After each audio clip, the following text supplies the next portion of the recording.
Okay, okay, folks, you're on. Seen far and wide. Okay, so truth and non-truth. Where is the border? Uh, we have quite a few people who haven't yet been. It's the first time, so I explain very briefly.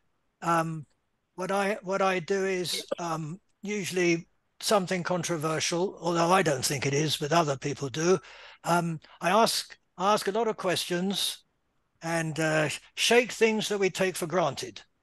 And taking for granted is accepting them to be true, which I don't. So we're going to question the truth and whether there is such an animal. It's a massive subject, which I can only touch and so leave out a lot. But we have so many people from so many different places and professions, interests that what happens is that a lot of people make this work because they come in with their own points of view, and that's very good. I wouldn't believe me if I were you anyway. So is it black and white? Truth versus non-truth. Is the opposite of truth a lie? And what does it mean to be wrong? Is it a matter of non-truth if you're wrong? Every statement in some way is untrue, be it political, scientific, or philosophical. If any statement, theory, or postulate were true in an absolute way, that would be an impossibility.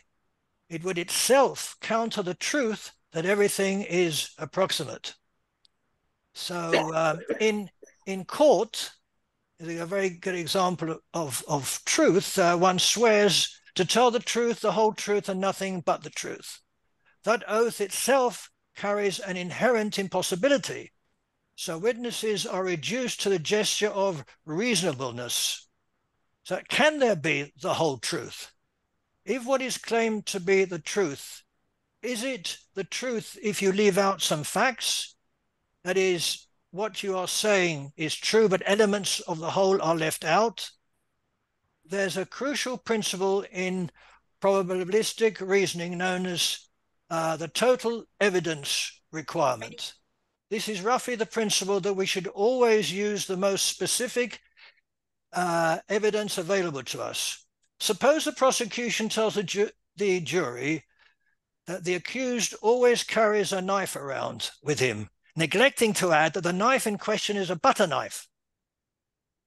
The question is, the point is, he neglected to add that the knife in question, the butter knife. So was he misleading them by giving them generic information that the accused carries a knife when it could have given them more specific information that the accused carries a butter knife? In other words, the prosecution has violated the total evidence requirement. The notion the most probable truth is itself problematic. It is subjective, of course, yet it is presumed to be closer to the whole truth than to a falsehood. We are now back to absolute truth, which I said is not feasible. Is non-truth the border between truth and lies? What about part truth? Is that the opposite of truth? In fact, false truth and true fact become indistinguishable. The phrase towards truth implies that one, there is the truth, which exists out there somewhere, and two, we will eventually get to it, and three, there is a border between truth and non-truth. Look, we are fed half-truths every day by the press, shows, social media, etc. Sometimes I say, the institutional media tell us downright lies based on a specific agenda. One of the problems with the attempt to close in on truth is that truth seems to be moving away. With every passing year, the truth gets stranger. Now, language is much to blame. Truth is an impossibility, smothered, strangled, suffocated. Look at progressive. What does progressive mean now? People are progressive. How are they progressive? The exact opposite. Or they're conservative. What's the difference between progressive and conservative in ordinary language.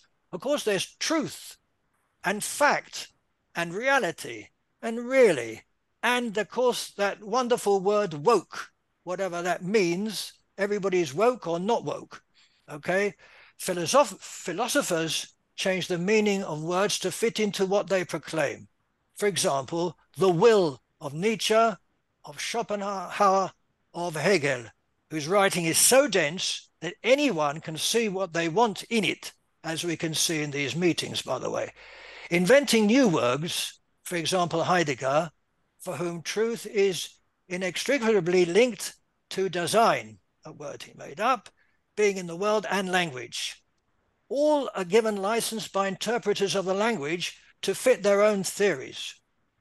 Definition, which is supposed to clarify meaning, has actually done the opposite. The more you zoom in, the more you understand of less and less. History is a litany of untruths, half-truths at best. In fact, it has to be, simply because it is a story told in hindsight by people affected by their own histories and present biases. The knotty problem of truth has been argued about for thousands of years. It's an unfortunate fact of life that it is simply not agreed upon what the truth is about anything. Even the best scientific theories are not true in an absolute and permanent sense. And it is unfortunate that scientists are still proclaiming that they are looking for the truth, which is rather a shame. They shouldn't be. Ultimate approximation makes "it's true" an embarrassingly empty position. What is lacking is "I don't know." The truth must always be approximate, and hence it must be a non-truth. It's obvious then that truth is a subjective viewpoint where everyone who believes that they know the truth is absolutely sure that they are right. They are what I call subjectively objective about the truth. There are, in other words, truths, which for each individual is the truth. Now let's just look at time for a second, see which one of these is true. The future is always a non-truth, even if it turns out to have been true. We can't foresee the future, we'll only know about it when it is the past. Therefore, a prediction is never the truth. The past is also a non-truth, since it is a memory. The present must be a non-truth, since we are never in the present long enough. Meanwhile, concerns about fake news breed new political conflicts. A disparate alliance of conspiracy truth seekers, new age entrepreneurs, and populist demagogues attack time-honored earlier beliefs, shaking self-confidence. Now, Barack Obama, in the wake of the 2020 election, talked about the dismantling of the means by which we seek and recognize truth. As this state of doubt and confusion takes hold over everyday life, our capacity to tell fact from fiction weakens. Everything appears almost true and nothing seems entirely false. Now, while that sounds noble and true, there are epistemological problems with that. Obama, like the rest of us, knows the truth. The only thing that is true, sorry about that, is that everything is almost true and nothing is entirely false. Let's have a quick look at the difference between truth and truths. The truth is objective. Truths are subjective. Now, only the former takes a capital letter, but in this particular case, the capital letter does not make it solid. The truth is what politicians ostensibly own and is absolute for dictators. Truths are for the rest of us. Now, relativity and truth present a contradiction. The ubiquitous "it's all relative" has become the popular seeming solution to many of our problems.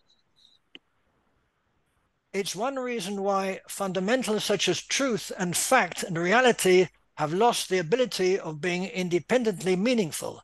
If everything is relative, then nothing is specifically stable against which relativity occurs. We are now back to absolute truth, which is not feasible. Is there such a thing as a lie if it is believed to be true? Who judges whether something is true or untrue? Can there be an objective decider? Is fiction in literature a lie? After all, it's not fact. Actually, because reality is getting stranger, as I mentioned, fiction can't keep up and is declining in prestige and relevance. The stuff that we see is truly very, very far from what we can believe. What I say is that fiction is the truth within its context. Does that apply to art as well? Even the most exact copy of nature is not true. The same goes for photography. Both are interpretations of what the artist or photographer sees. By the way, Shakespeare often explored themes of truth, falsehood, and deception in his works. An example of the mention of truth comes from the play Measure for Measure, where the Duke Vincentio says, "Truth is truth to the end of reckoning." So in that case, here, Shakespeare seemed to believe in absolute truth. So, can a statement be a lie? These are questions. Can a statement be a lie if the person who makes the statement believes that it is the truth? Is a statement a lie, or more of a lie, if the person who makes the statement knows it to be a lie? Can a statement be a lie if the person who makes the statement knows it to be a lie, but you know it to be true? Perhaps we should distinguish between a lie and non-truth. I would say that many people, perhaps the majority, I believe, convince themselves that the accusation of wrongdoing they are accused of is not true. Russell Brand, you must probably all know who that is, accused of rape and sexual abuse, is busy convincing the world that the accusation are lies and that he is a target of free speech. Someone who informs you that there is an elephant sitting in his room is no more wrong than you who do not see it. Now, while that may be a bizarre way of looking at the notion of right and wrong, true and false, or fact and fiction, what is being put forward is that others don't necessarily see the world the same way we do. This does not mean that objective truth has been replaced by subjective opinion, but that neither can be eliminated absolutely from the consciousness of humanity's place in the world. Now, here comes the serious bit. Up to now, it's all been lies. No, I'm just joking. I just want to talk for my main point, the connection between truth and knowledge. For any person, there are some things they know and some things they don't. What exactly is the difference? What does it take to know something? It's accepted in epistemology that we don't have knowledge of the things that aren't true, that we're wrong about. I, personally, don't agree with that, since we have a problem with what is true. Aristotle believed that the object of knowledge must be objectively true and necessary. It must subjectively be seen as necessary. The true cause has to be known, and the necessity of the causal connection must be perceived. The most important criterion for knowledge is objective necessity. So said Aristotle, among many, many, many other things. Nietzsche argued that the truth is impossible. There can only be perspective and interpretation driven by a person's interests or will to power. Now, coming to modern times, an accepted definition of knowledge is true, justified belief. But there seem to be cases of justified true belief that still fall short of knowledge. Here is one kind of example. Imagine that we are seeking water on a hot day. We suddenly see water. In fact, In fact, it's a mirage. When we reach the spot, we do find water right there under a rock. Can we say that we had genuine knowledge of the water? The answer seems to be negative, for we were just lucky. Cases like this, in which justified true belief seems, in some important sense, disconnected from the fact, were made famous in Edmund Goetier's famous 1963 paper entitled Is Justified True Belief Knowledge? Justified True Belief. Goetier presented cases in which a true belief is inferred from a justified false belief. He observed that intuitively, such beliefs cannot be knowledge. It is merely lucky that they are true. I disagree, of course. Why is it not knowledge? Why is it not true? It may be lucky that it's true. In the above, it is still true that there was water even when we were wrong. So I say it is possible to have knowledge of non-truth. For one to say that something is true means that the person understands everything about it, though. So let me give you another couple of examples. A woman comes in and sees her husband sitting down in his usual chair. It's a bit dark, but it's actually his brother. So the woman shoots the man. True justified belief that she had shot her husband. Was it true? Yes. If true is true justified belief, it was truly justified for her. Now here is a scenario, a longer one. Now pay attention, this gets complicated. Sarah is walking along the road and sees coffee cups through the window of a cafe. But as she gets closer, she realizes that it's not true that there are cups, but they are actually cut out images. What had been true, the cups, is now no longer true. John, standing where Sarah had been before she moved towards the cafe, also sees real coffee cups, whereas Sarah now knows that it was an illusion, a mirage, in fact, i.e., it was not true. So there is a situation in which John still believes or knows the cups are real, and Sarah, who knows that they are not real cups.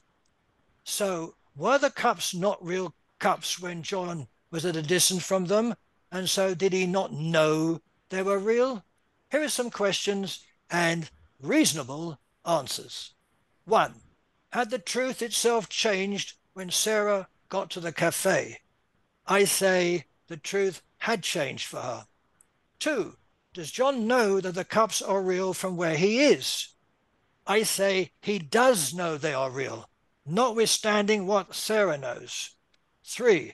Will Sarah change the truth if she shouts to John that those are not real cups? And I say John's truth, yes, despite what he now knows. At the time, it was true for him. What we have here is a glance at the intricacies that are enmeshed within truth, reality, and knowledge. It's something to bear in mind when we note physicists and philosophers in pursuit of the truth and reality. From the above scenario, it would not be too far-fetched to claim that reality and truth is in the eye of the beholder. Okay, I've got to move on or move things out, etc. We would be hard pushed to find a basis for the existence of objective truth and even wonder what it could mean practically. After all, if truth changes according to circumstances and context, where would truth be, and how do we even go about finding it? Can we know false things? If we know something to be true, is it true? The normal answer is no, we can't know false truth. Well, I disagree with that again. I say yes, because if you know that something is false, it would be true that you know that it was false. Despite that, if you then said that it is true, you would be telling a non-truth while being accepted as true by someone else. For one to say that something is true means that the person understands everything about it. As I said, that person would, as far as he is concerned. The fact is that there is always more to understand, as there inevitably is about everything. The problem with knowing the truth is that doubt has been expunged. So I would sum that up as saying truth is contingent upon context, with context always dependent upon knowledge. It is, of course, unlikely that we will ever know everything, as there is always more to learn and discover. After all, new information and knowledge based on it is constantly being generated, making it impossible to completely understand a complete understanding of all knowledge, which is non-static and per se temporary and unfinished. The paradox that we are left with is that we never know more than we know. So we could maintain that we always know the truth, or that we never know the truth. Even in the future, when we will know more than we know today, we won't know more than we know.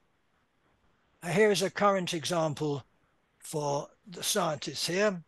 Physicists are at loggerheads about string theory. Now, let's say that one of the string theorists was at some point convinced that the theory was no good, but continued to write papers in favor, give talks about it at conferences, etc. Would he be lying? And would a colleague of his who continues with string theory as before be spouting the truth? Surely the difference would be according to how the comments were accepted. Objectivity there is no truth here, nor untruth. Truth and non-truth then is a false dichotomy. There is simply no border between them. There are some arguments and positions that can never be solved. Therefore, they can never be the truth. There is an extremely uncomfortable, this is, by the way, an extremely uncomfortable position to take and make.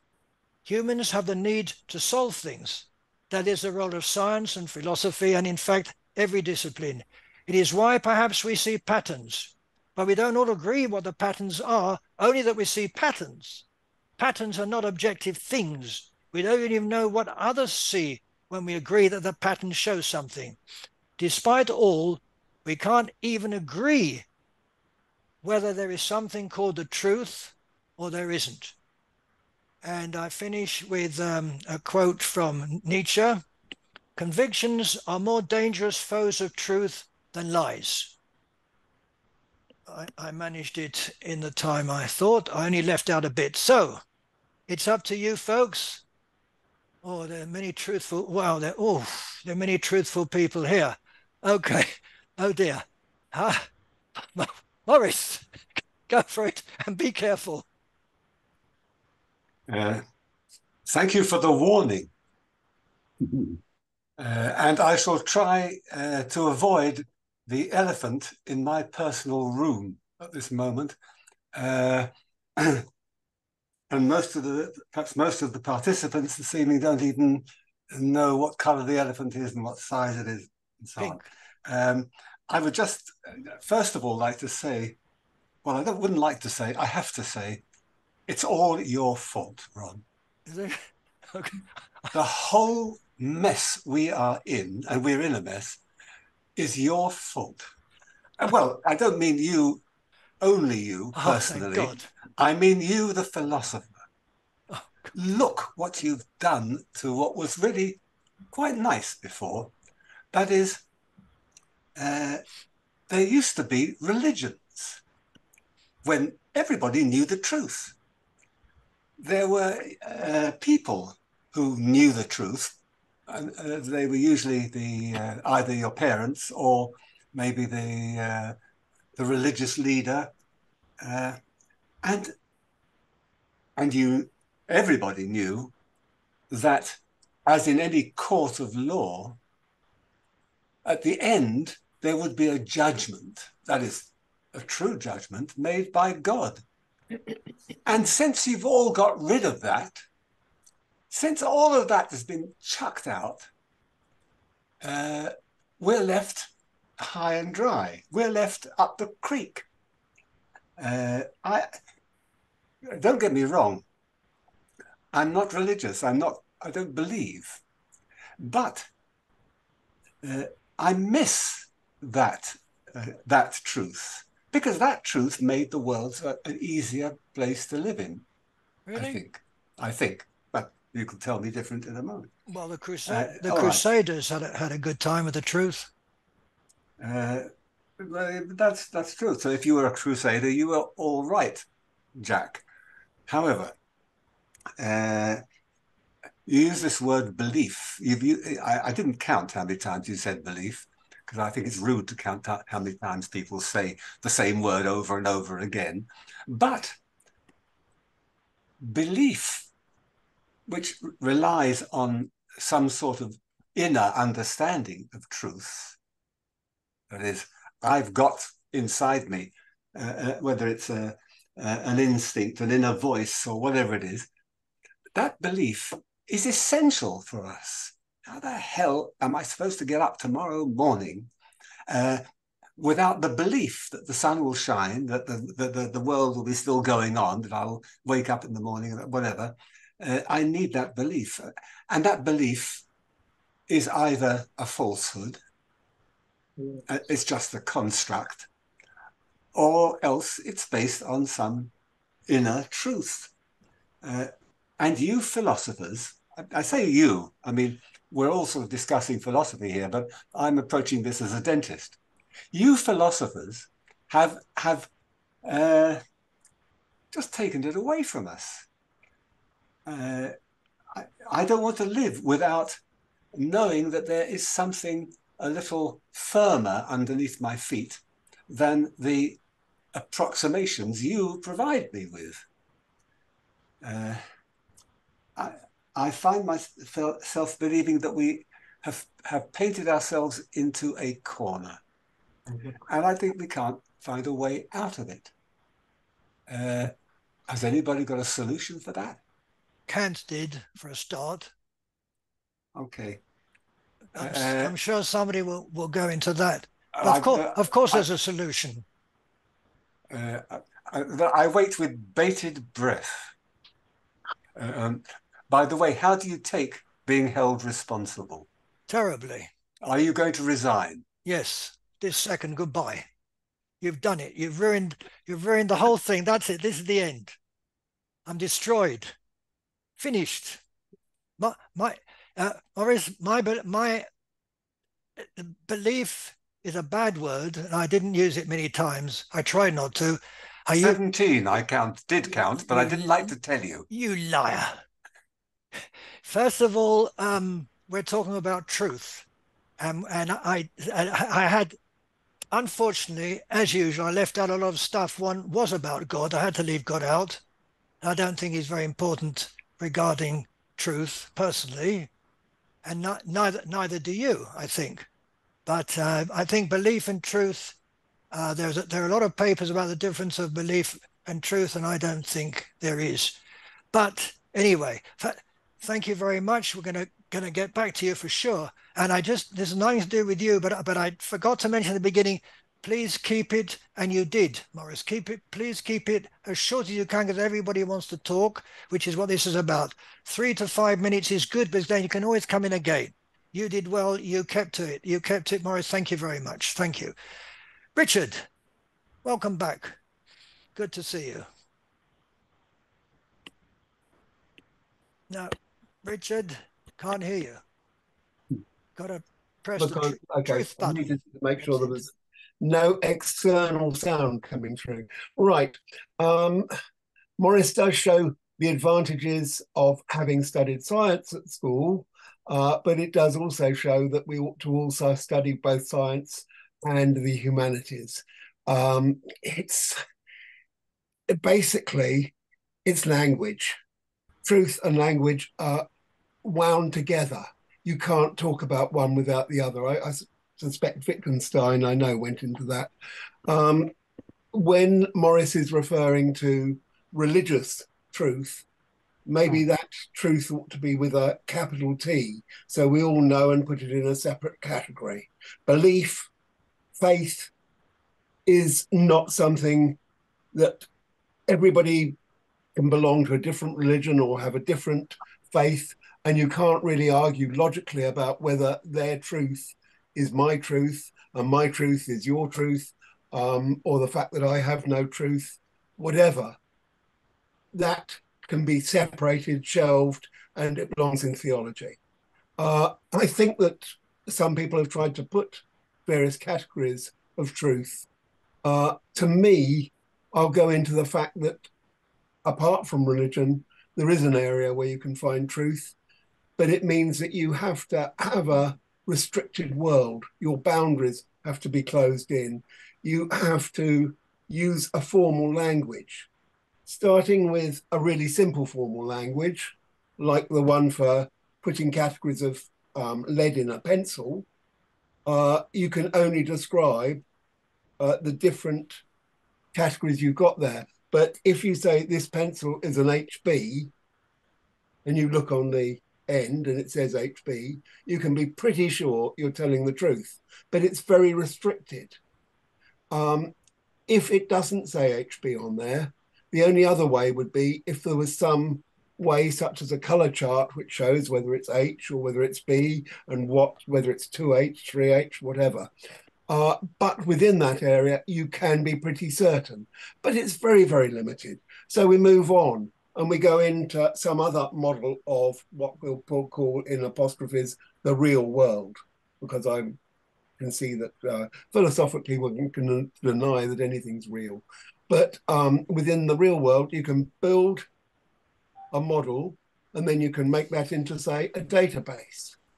Say you using a programming language like Prolog, which is based on logic, you can put in various facts. You could say that, I'll use English royalty because I know them best possibly. You could say Henry VII was father of Elizabeth I. Now that's false, but you wouldn't know that was false within the system of logic. You would only know it if you tried to instantiate the fact that Henry VII was the grandfather of Elizabeth I. So therefore you're limited, but it's still possible to lie. Continuing on in this scheme, when you've got a total open language, a natural language, part of language is built in for us to tell stories. Keats said that beauty and truth are connected. Beauty is truth, truth, beauty, that is all you know and all you need to know. You can take that in one way, but obviously the beautiful is not always true. I mean, I have come across a few beautiful women, for instance, who didn't always tell the truth. And I'm sure that the same can be said by a woman about lots of men, that they lie, even if they are considered beautiful. Beauty is not always truth, but we can take it to be true. A beautiful story, a beautiful poem. When you're constructing a poem, it isn't based factually, but it can convey a truth that's in the metaphysical world, maybe. But everything is tied up with the language we use. And I think I'll stop there because there are an awful lot of other people who want to say something. Thank you, Richard. The reason I was really hoping you were going to come is because I knew that you would bring in Wittgenstein and all the stuff that I don't really go for, and I was waiting for you to do it. I'm glad you came on second because I was waiting for that. But I won't go into that. I never mentioned any of that because you know what I think of it. I still think that it doesn't matter whether you actually accept Wittgenstein's arguments. I'm arguing that, in fact, lying and truth, they don't have to, there has to, if you're lying, there has to be an intention to deceive. And I believe some chimpanzees have been observed in the wild lying to achieve certain objects. But they're lying maybe by a form of gestures or by pretending there's something interesting in one direction when they really want to go in another direction. But on the whole, for humans, it's tied up with language. And Well, with artificial intelligence, I think the best way to tell if you really do have artificial intelligence will be when a computer can lie, not give you false data. I mean, anybody can feed false data into a computer, but when a computer decides for its own reasons, which will have to mean that it has developed such a thing, then you will have true artificial intelligence. Before then, it's just a copy of intelligence. thank you very much, Richard. You do realize that you've now gone back into metaphysics and telling us what truth is and what truth isn't, and you're blaming it on language, and your language doesn't help at all. But thank you very much. I'm sure you're going to come back, but I'm very Yeah. pleased that you mentioned that, because I didn't want to. It would have taken too long. Thank you very much. And that brings us to Moshe. Hello. The concept of truth, the way you put it out here, Ronald, is too big to swallow in one bite. But I would argue that truth truth as a whole might be highly problematic, but there's a small truth that we find every day in our households. If if I call the plumber because the pipe in the kitchen is leaking, I mean, that's true. All I have to do is look. And I'm not going to get into quibbling about what the meaning of the word kitchen is or what it means to look or anything like that. If my daughter rams her car into the side of my car, she's damaged my car. That's true. There can also be, those are truths of facts, small facts, and I'm not going to quibble about what a fact is. There's also such a thing, I think, as scholarly truth. If I read, if I read Kant, I can quote back a paragraph or a page of what he's written, and I'm either correct or incorrect in what I said. I mean, it either corresponds to the propositions that he wrote, or it doesn't correspond to the propositions that he wrote. So that's true. There's also in dialogue, you and I might disagree about terms of things, but we can arrive at this at a small truth when we can understand how the other person is using a particular term. We may not agree with the term or with how they're using it or what it means, but we can understand what it is, and we can come to a truth of correspondence in a small way, in this small context. And I think to throw these kinds of truths out with which I think are philosophically important. I tell you why I think they're philosophically important, because it gives us a basis upon which we can start philosophizing and not be falling through the abyss of semantic nihilism. And I think that's a good place to be, not only as a philosopher, but also as a human being. That's it. Thank you very much, Moshe. The problem is when you start talking about small truths, what makes them small? Small is not a real truth. It's a little truth, and when you look beyond it, it's not true. I mean, what's a small truth? Either it's true or it's not true, right?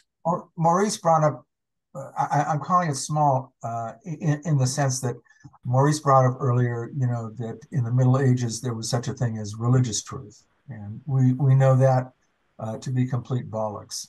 But I do know in everyday life, when in my everyday living, there are many truths, there are many propositions that are true about me and about the world that are known by me, without getting into Gadamer's problem with true belief, and there are things that are true of the world that I am in, and I'm only using the term small in relation to something like a religious truth, which I take to be a big truth. But if you don't like the term small and large, I will abandon them completely and simply talk about true facts, in my everyday world that everybody else shares in their own relationship to their world.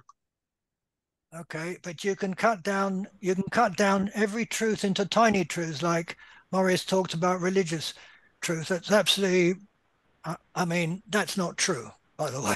I mean, it depends which religion you're. There was no religious truth. There were different truths of different religions, and each one of those religions had truths within truths. So there was no truth with a capital T in religion. It was the only truth with a, I don't know whether it's a big T or a small T. It made people behave. That's a really rough truth. So I don't Well, accept that's that. why I used the word bollocks when I referred to what Maurice was saying about religious Oh, truth. but I'm much more polite. Hey, Well, I'm American. I'm it's American. We do okay. this kind of thing. It's okay. Just kidding you. Thank you very much. That's very interesting. Bill, Yes, welcome. sir. Thank you. For me, truth is an accepted representation, where acceptance means that in the confirmation experience of the believer, it's true.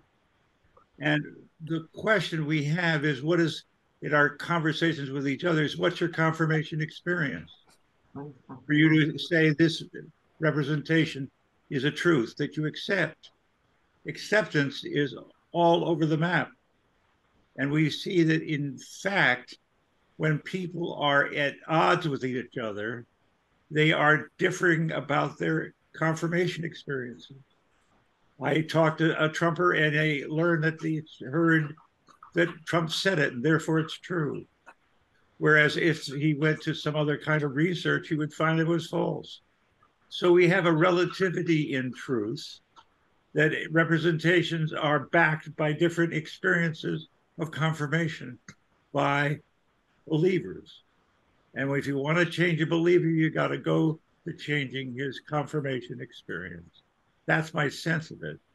And it makes truth a representation accepted that can be changed over time and can be altered by information, evidence, and argument. That's my point. Thank you. Are you saying that the truth that if it's accepted by somebody, it's true, and if it's not true? Who's making the point of truth and A lies? believer. A The believer is a guy who says, I accept this as true. ah My anchor and my put it this way, the narrator of my truth is my believer, and it's relative to his perspective or her perspective. so it's completely And then when they say I accept this true, this representation is true, what they mean is it fits with my confirmation experience. And that confirmation experience may be wrong, maybe stupid, maybe religious, maybe fundamentalist, maybe all over the map of disinformation. But nevertheless, we have to look at it as saying the connection between their representation and their confirmation experience is there. That's the fact we deal with when we contend with someone about truth. so That's it's something. so it's subjective. Truth is Of course. subjective. Okay, fair enough. Yeah, okay. So it's a contract between two sides. Can be, can be. I mean, if you say to me, Ron, I believe, Bill, that the Earth is flat, and I'm convinced that by my looking out of the horizon that it's flat, I would say, Ron, why don't you consider the fact that ships disappear over the horizon? And you might say, well, that's a remarkable idea. I'll say, I'll buy it in. So I just think that in a simple way, the difference in acceptance of truth is confirmation experience. And that's where we need to go to change from falsehood to truth, to approximations, to certainties. Okay. It's not the fact that it refers to, the representation that it refers to, but the process by which it has become accepted. That's all I'm pointing out. So And okay. that So process is the core of Ayer's, language, truth, and logic. It's the verificationist idea made simple. because it's the idea that we get along with each other based on our confirmation experiences. And when we talk to each other, we can change those. We can talk to each other and change them, I hope. But in the world where media is corrupting the confirmation experience of most of our voters in the United States, say 25%, it's an upward battle. It's terrible. Yes. It's a hard go. And I don't know how to do it, but it's what we have to face because education has failed in creating good confirmation experiences for our population. I just think that is clear everywhere. Okay, thank you very much, Bill. Thank you. Michael, how are you doing? Hi. As usual, usually, Ron, I agree with most what you said, but several people who talked before me, I can save time by just connecting the dots between what they already said, because I agree with them too. So to me, truth is a shortcut for shared representation, or as Bill expressed it, accepted representation, or shared experience, whatever you want. But let me explain what it is. So individually for each of us, the source of truth is your own subjective experience, right? And there is no replacement for this. But once you learn about other people, once you learn language, once you have the ability to compare your experience with experience of other people, and you can find that on many things these experiences are consistent. So you agree on many this what Moshe said, small facts, because it's easy to see that this is a knife, this is a house, and so on. But if we use more elaborated procedures and agree on these procedures, like scientific procedures, measurements, experiments, then we can also agree on bigger truths, such as the physical view of the world. And this shared representation is remarkably consistent. There is no disagreement between people who use the same procedures about results. They are validated zillions times. But for many other things, people can agree that there is something, the existence of this something, but this something is just too complicated for any individual to grasp it in all its complexity. And many social facts, historical facts, political facts have this nature. They are multidimensional, and we are not good in handling these multidimensional things. So we can fairly well keep 2 dimensions in our mind with some difficulty, and usually with aid of some geometrical objects, we can handle 3 dimensions. We cannot handle 4 dimensions already. Our intuition is not suited for this.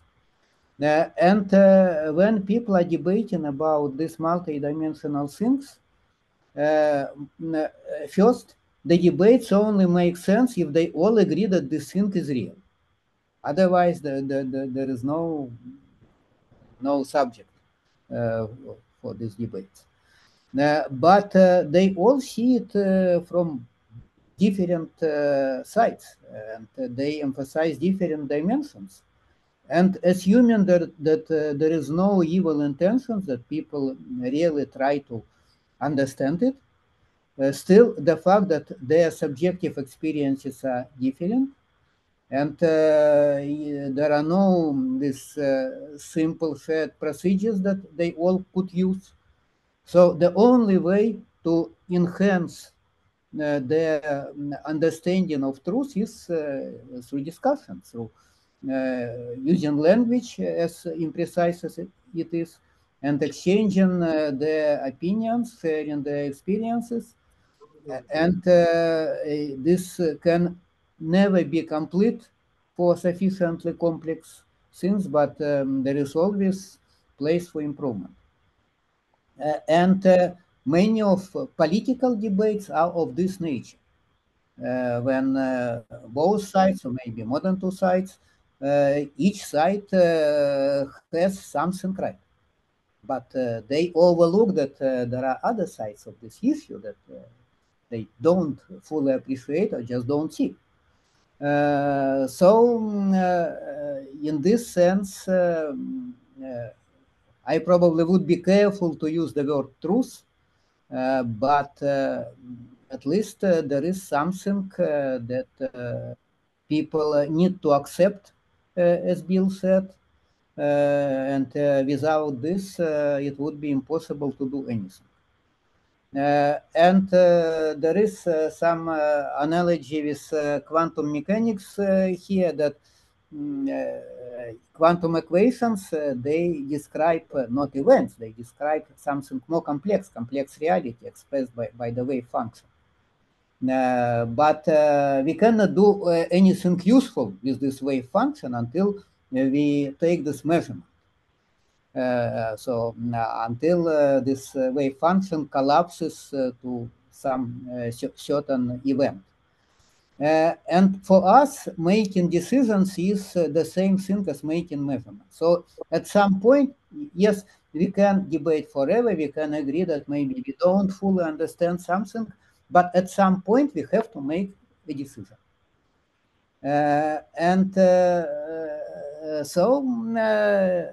Basically, at this point, we agree that, okay, we don't know the full truth. We may never know the full truth, but we have to act.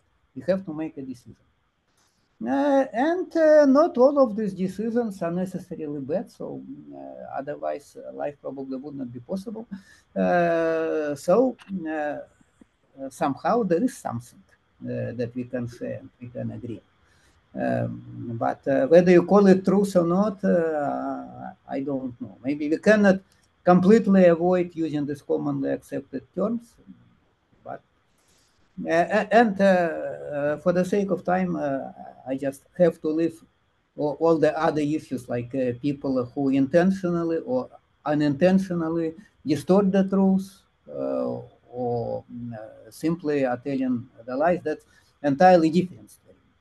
But anyway, if you all genuinely try to discuss the truth and to learn the truth, this still can be difficult for most issues. Thank you very much, Michael. I'm not denying that people agree on things, right? The fact is that we're sitting here and discussing stuff, but if we delved into all the vocabulary we're using, we would not agree on anything. The only way we can agree is on a very superficial level, like what is an elephant, and we all picture it. But to actually define it, we'll get ourselves into a terrible mess. So of course we all agree that something is, inverted commas, true. But it's only true because we happen to agree that it's true, that we're sitting here in front of a screen and you're all sitting here. I don't know whether it's really you, whoever you are. I don't know that you're really Michael. You tell me, I accept it. That's fair enough. And that's how all life works. It goes on a certain level, but to go below that, we start getting into trouble, and that's why we meet here to go below that and say, hang on, what is really truth? And at the end of the day, and you've said it as well, the truth, real truth, might not exist. I can't see how it exists, which I put out to and a lot, and I agree about language. Of course, we're speaking the same language, so we can discuss things, but I mean to say that that in quantum mechanics something happens and it's some way of getting towards reality, but that makes no sense because I have no idea what reality is, and neither does quantum mechanics know what reality is, and it's going towards something it thinks might be our reality and doesn't even know what reality is. And it's just got something that's going towards what they think is reality, and somebody comes along and says, well, that's not going towards reality at all because reality might be something else. So that as soon as you throw reality into science, we're in a bit of a quandary. But I mean, basically, apart from that, I sort of agree with you, more or less, truthfully. I agree with what you said, but a critical piece in this that we still can learn from each other and can Oh, improve definitely, our understanding of reality. So definitely. it's not the hopeless exercise, Even if we're all wrong. even if we are all wrong. Okay, And we are so always wrong if we are talking about sufficiently complex issues. We are so always so if we had sat here when people believed that the sun went round the earth, we would all have agreed that would have been true. And I agree with that. It was true then. I agree with that. and by the way, the Earth is flat. It's a Okay. very good approximation on small distances. Okay. I thought it looks So, like an egg. yeah. Okay, fair enough. Thank you very much, Mike. I wanted to speak to you about something else. Maybe you can mention it later. You wrote something very interesting to me about building fictitious models that work and so are true, which I liked very, very much. By the way, I've been thinking about it, but maybe when you come round a second time, I don't know if you remember that you said that. I thought that was very interesting. Thank you very much, Michael, for the time being. Clark, good to see you again. Yes, Ron, and I appreciated what Michael said. I related to his description of kind of a scientific process, giving us some headway in this matter, but just some. So I'm also agreeing. I mean, I appreciate your efforts, Ron, because you kind of capture for me a nice image or finger in the wind of what popular conceptions are about this type of topic. And there's a swirl of confusion as we've all are experiencing together here around big concepts, important concepts like truth, knowledge, reality.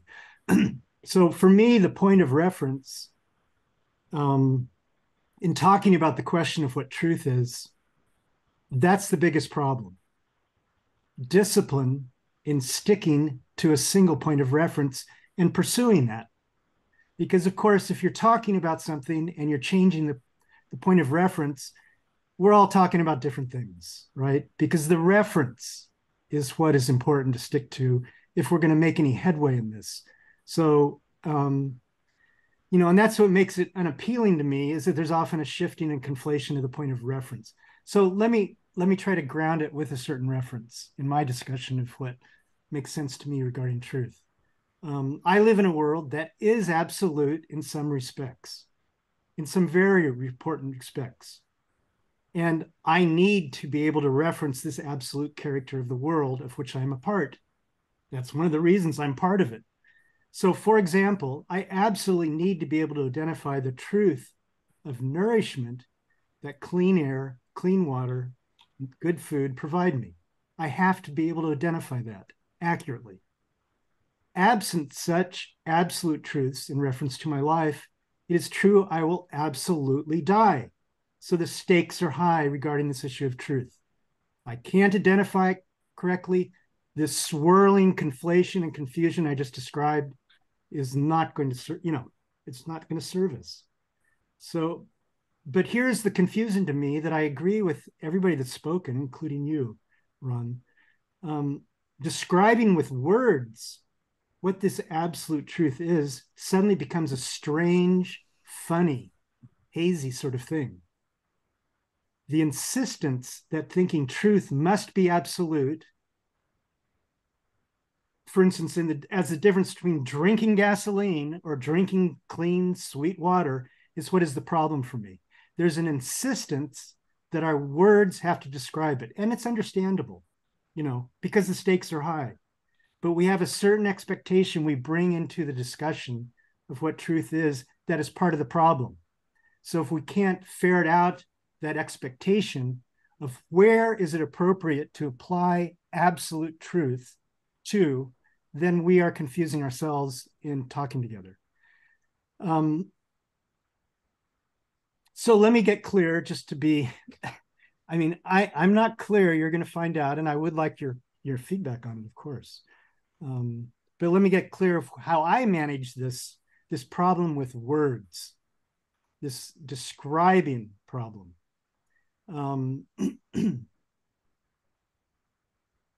What truth must be. So, and this is completely unoriginal. I'm not claiming any originality here, which I actually appreciate. I love not being original. But this is my reference that I use as a heuristic or a rule of thumb or a principle. And the principle is this: there's three aspects to it. To any truth, to me, that makes any sense, holds any water, and can possibly be part of a productive conversation on what truth is. So there's three features. The first feature of truth is the statement of truth. So that's what we've been working on, right? But again, remember, this is only one of three, and all three have to be in effect for it to be about truth. So the statement alone of what truth is, right away, we can see that alone, in terms of my principle, cannot constitute truth. So the first is the statement of truth. The second is the feature in the world that exists independently of my subjective experience in terms of knowledge of truth. Now, that's a big mouthful, but there's something in the world that makes my statement of truth true. So that's the second thing. It's not the final thing, though. The final feature, and you guys, if you've had any philosophical training, you know right where I'm going. There's the third feature of truth, for me, as a principle, is the correspondence between the statement and the feature in the world that makes that statement true. And that might seem to you to be unhelpful. And certainly the correspondence theory of truth has a lot of discussion that is warranted about its adequacy.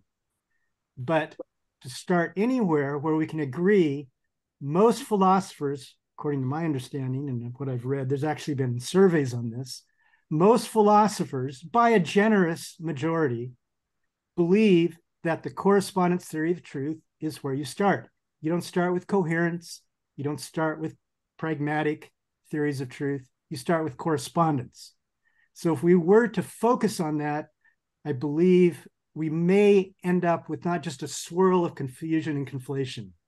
So that's my statement. Thank you. Thank you very much. What about the water that turns out to be not water, but is water next to it?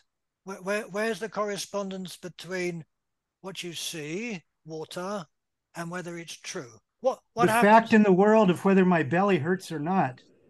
No, wait. You're walking along you're in the desert, right? You're very thirsty, and over there there's water. Yep. Right.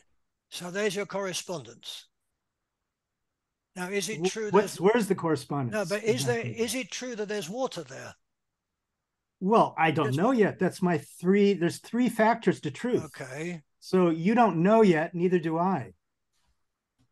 So we need some fact in the world that makes that statement that we're making, that we see water there in the desert, true. So when you go up to it and find it is water, it is water. How do you know? How do you know? Well, when you touch it, it's water, right? Well, maybe not. It could be gasoline that's been clear, and so could be alcohol. So where does your justified belief come in if you never know? Well, you don't know until the whole factors of truth are brought together. You haven't brought together all three factors. You've only brought the statement, and you keep bringing up the statement without any relationship or correspondence to the thing in the world that makes it true. Okay, so you drink the water, and my belly, I'd either die or it doesn't quench my thirst. There we have the factor of the second factor. And also at the same time, we can now talk about what is truth absolutely in that moment. Is that any different from the real justified truth that I talked about? Well, I just find that just to be, it's not helpful to me because it's not concrete and you're not describing your reference or what even your definition is. I'm trying to give you a definition to work with practically. That's what I'm trying to contribute here to this conversation. Okay. So if I drink the water and my belly hurts, that's not water. Well, it's not what I was expecting. It's not what I would call water. No, but it's dirty water. Okay, then I wasn't wanting dirty water. I don't want water that is diseased or. So you want clean I want water. clean, clear water. Fair I'm not going enough. to drink it because I know it's not healthy. Okay. That's true. No, you want clean water. If it's not clean water, then everything falls to pieces. Well, as far as my truth statement, it's water. not accurate. All I want is water when I'm thirsty, even if it doesn't taste good, right? Well, if it's not quenching my thirst, then it's not my definition of water. It might be yours. It could be. I'm not saying that facetiously. I'm just saying fair enough. We each have responsibility for our definitions. That's the problem with definitions. Okay. Yeah. Thank you very much, Doc. You're welcome. Very interesting. Thank you. Roland, hi there. Hi there. Hi. Can you hear me? Yep. Yep. Great. Clear. Okay. Right. Well, one second. Sorry. Could everybody please put on your cameras? That's the first thing. A lot of you have given up on that. It is much nicer if we see you. The ones that I gave dispensation to don't need to, but please, it's just much nicer for all of us if we. Oh, hi James, didn't see you come in. Yes, so that's the first thing. The second thing I wanted to mention at the beginning. Sorry, Roland. Some of you have got names that do not correspond with the people who replied. So if I want to contact somebody, I don't know who you are because you've changed your name somewhere. So it presents a problem to me and to you because I can't contact you if I want to. I want to discuss something with you. So I don't know how to correlate that. I don't know what the truth is of your names. I don't care if it's a true name, as long as it's the same name that replied to me that they're coming, if you see what I mean. It's a small thing and it might not matter, but okay. Just wanted to let you know. Where are you, Roland? You moved down. Okay. Yeah, Off you go. Sorry about that. That's all right. No worries. Okay. So, very interesting. I think, particularly, William and Michael had some really good points. And I'd like to extend on those really and sort of present, I don't know, what I might call possibly a simpler or a simple idea for this. And my starting point is going to be this question: how and when does truth happen? So now, I don't think it requires a great deal of thought to come to the conclusion that the recognition of truth has to be by someone. So truth must happen in people, in consciousnesses, judgment, and that's something that has come up obliquely in a few comments already, that there has to be an evaluation of some kind, and someone's got to do that.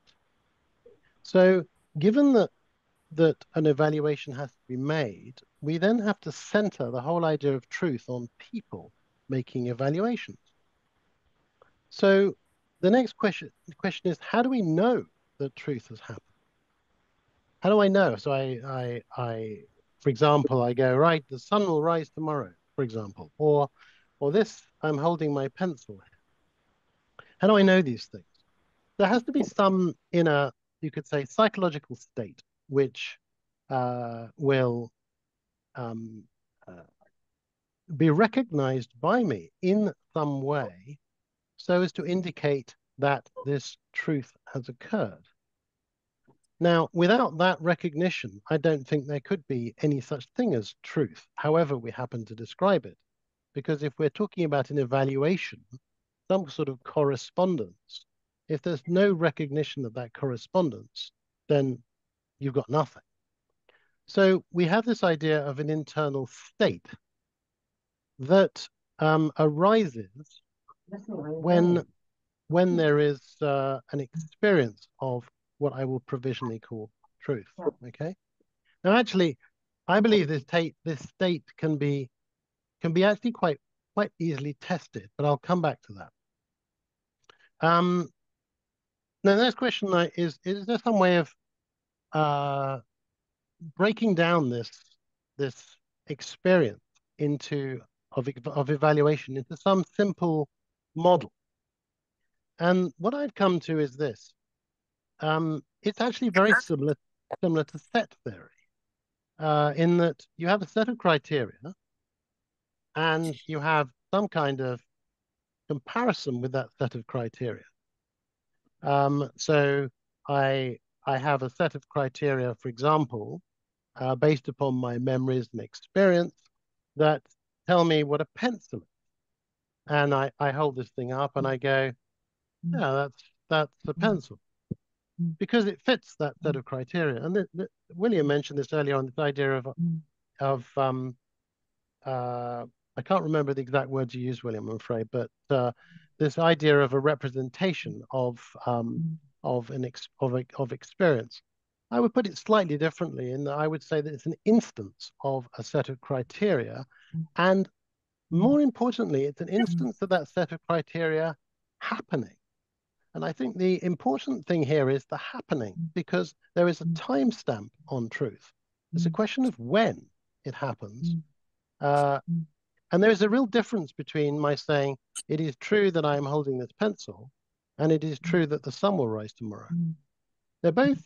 Those truths are both happening now, and yet one relates to a prediction and one relates to something which is, you could say, something like the confluence of my set of criteria and an experience that's ongoing.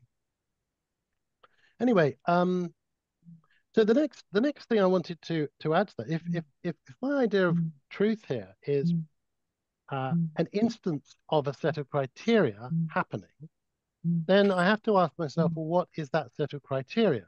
And I'd like to sort of maybe dissect your example that you gave. The one was the coffee cup example.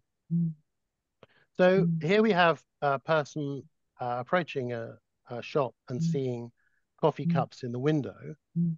She gets closer to that window and sees that they're actually images of coffee cups and not actually real coffee cups. So what's going on there? Well, as far as I can see, as she approaches the window initially and sees the cups, her set of criteria is limited to a visual experience from a particular distance.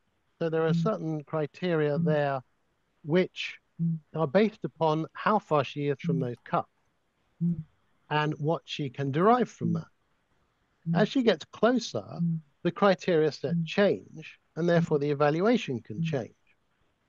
So that's a really simple way of explaining how the truth experience of someone can change over time, because their set of criteria changes depending upon what exactly they are attempting to evaluate.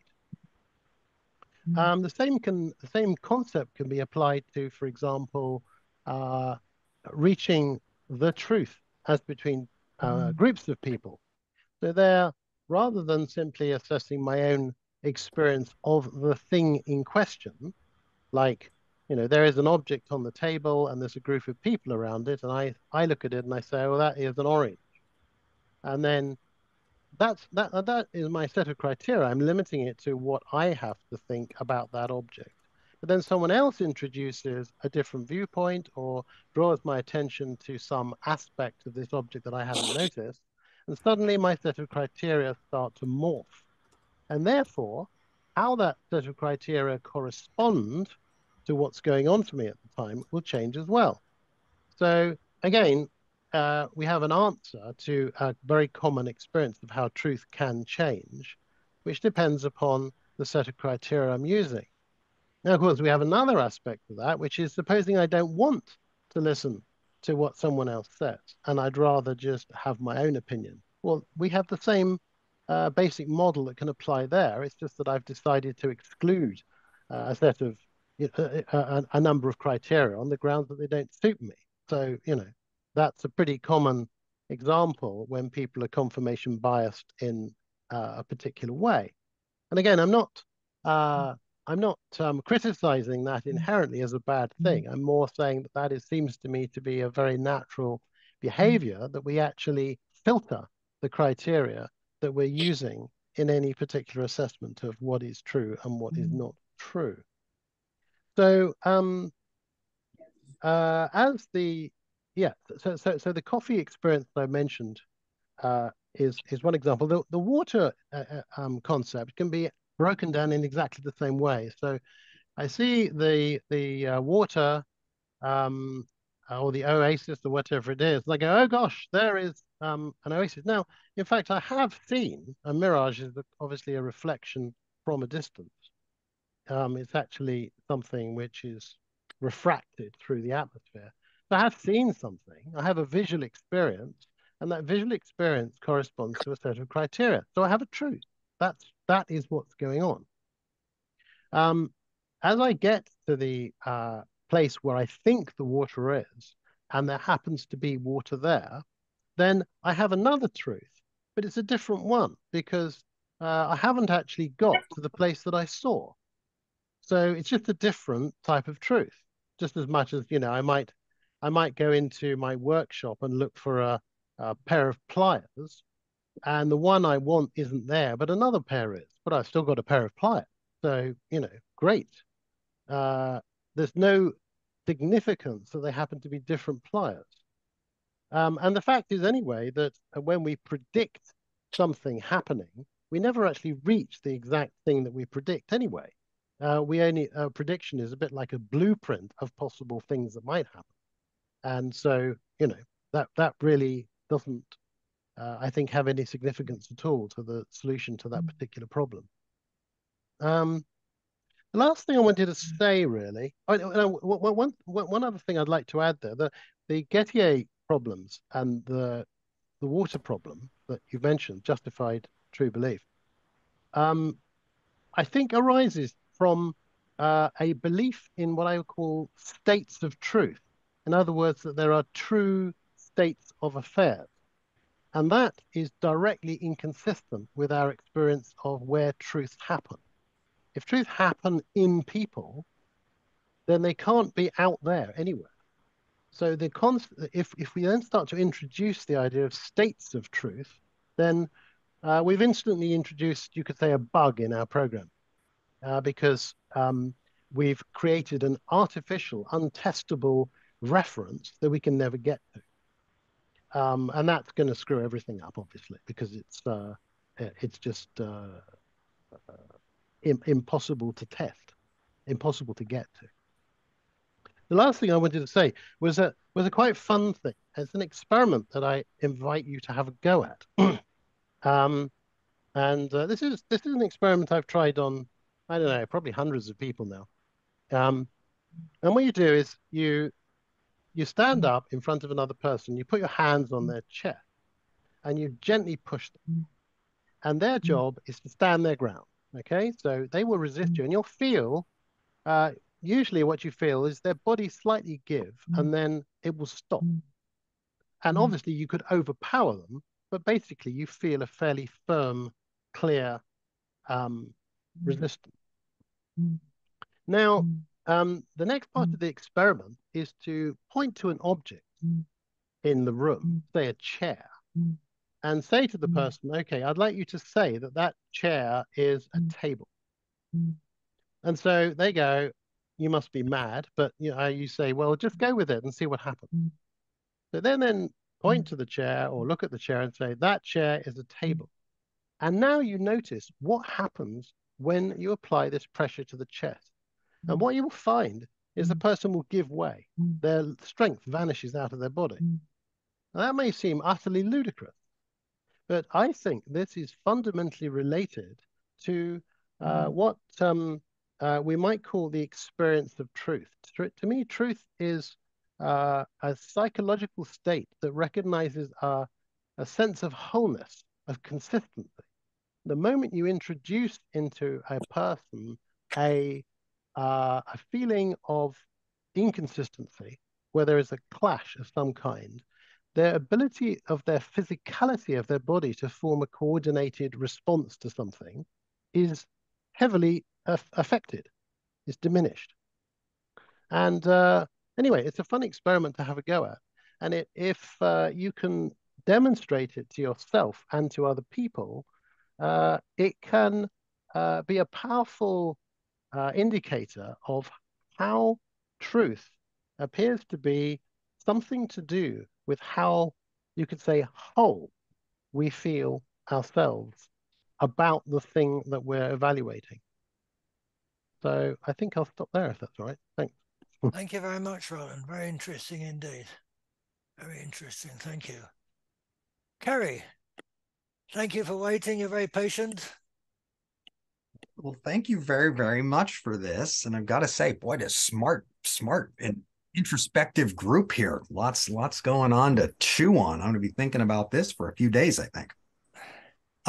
You have a whole month to think about it. Okay.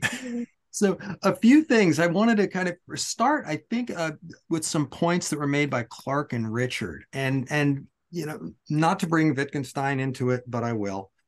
You know, where I would start is truth is a word, right? It's linguistic. And the first two questions I would ask is, does our language correspond in some kind of one-to-one way with reality? I would say probably not, because there's also the question of whether we have or can experience communication. Now, I think this gets to a point that, Michael, you brought up, you know, when you said we seem to be able to communicate. But what I would say is, to what degree, right? Our communication is not perfect, right? It's, I mean, sometimes we seem to be on the same page. Sometimes we seem to get it horribly wrong. And a factor of language, the way we learn language is because it's squishy. Definitions overlap, right? I can say, well, this word is sort of like this other word that you know over here, but it's a little different in this way, right? If every word was just an isolated concept with hard borders, it would be really hard to teach people language. Which gets to something with the title where you talked about the borders. And I think this is something William also mentioned, that it seems like when most of us are discussing what we mean by the truth in an everyday, non-philosophical sense, what we're talking about is some kind of pragmatic truth. And I'm going to horribly butcher what his assessment was, but I took it to mean kind of a functional consensus based upon repeatable experience or something similar to that. Correct me if I'm wrong. But one of the things I think that's imperative, if we're going to try to tease out how this concept of truth actually relates to the world out there, if there is such a thing that we can apprehend in any real sense, is that the truth that we're seeking is very, very contingent on the scale, on time, our concept of borders. The more I study philosophy, the more I think that border theory is where a lot of the action happens. Trying to these things where we say this thing versus this thing, and where we draw borders between items and actions. I mean, you know, Hume did a number on causation, right? And then Kant had to kind of raise the scientific and philosophical endeavor out of the ashes by just leaning on pragmatism. You know, and Popper did the same thing with you know, science, with this idea that, well, we can't prove anything, but we can falsify things. Of course, falsification, how do you know if you've ever actually falsified something, right? That's a difficult problem too. I mean, it seems like we can sort of, but the issue of position, of time, and scale, I think, need to factor in. I'm reminded of some illustrations of relativity where different observers moving at different speeds relative to each other will see causal elements occur at different times. And they're both looking at, I mean, this is just a thought experiment, right? You know, you've got this one where you've got the building with the ladder and the person's carrying the ladder, and the person at rest compared to the frame will see one end of the ladder poke out of the building while the other one's still out, but somebody moving by at speed, the ladder contracts relative. And I mean, things like that, or signals when they're talking about people seated at a train. The person on the you know, outside of the train will see signals transfer at a different rate. And that makes it really difficult to talk about an objective reality like the one we perceive. And I think there I want to just touch on something Roland said that I think is important, is when we look at how brains function, right? All this stuff's happening in our head. You know, our perceptions lead to predictions. You know, I think he's absolutely onto something there. And then what we're judging is the pragmatic successes or failures of these predictions. In terms of a correspondence to some world out there, I'm not sure if we're ever going to necessarily be able to apprehend that on any meaningful level, you know, especially again, you know, you look at various scales, you know, get to the quantum level and none of that stuff makes sense to anybody in any kind of real intuitive sense. The math works great. And I mean, you can leave time out of the equation, right? I mean, what does that mean for our conception of truth? But anyway, I'll leave it at that. Thank you very much for a wonderful discussion. Thank you very much. Very, very interesting.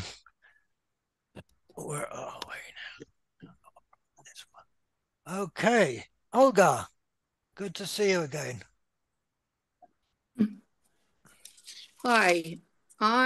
First of all, I would like to say again that you have this magical ability to invent and invent these subjects that everybody would like to say something about.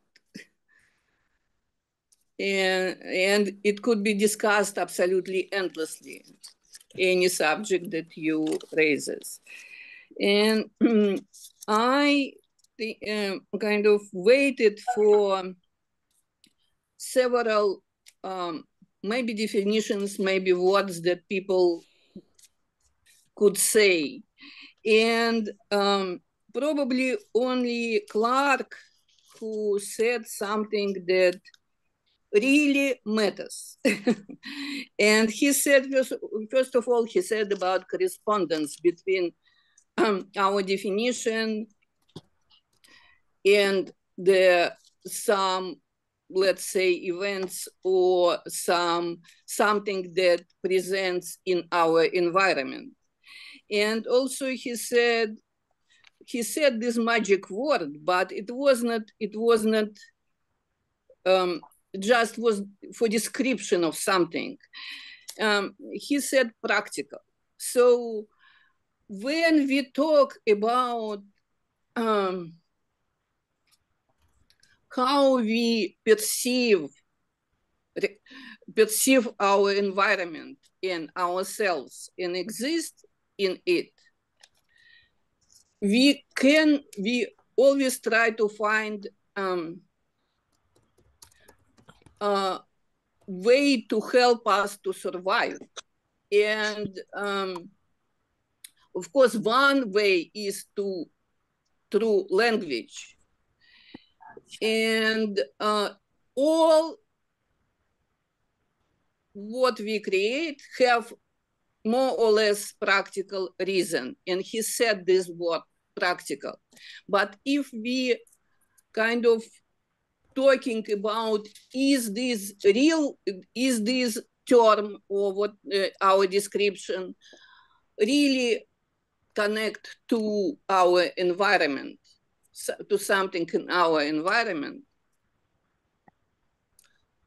and how it corresponds, that again, we could judge it by practical reason in our ability to survive.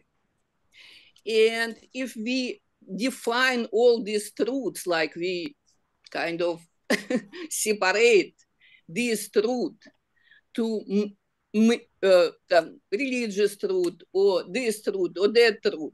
It corresponds to particular area and it helps you to survive in this area. If you are a priest, you have to believe in religious truth. And if you are in some kind of practical situation, you have to believe in practical truth. If you're at traffic light, you have to believe that this is red and this is green.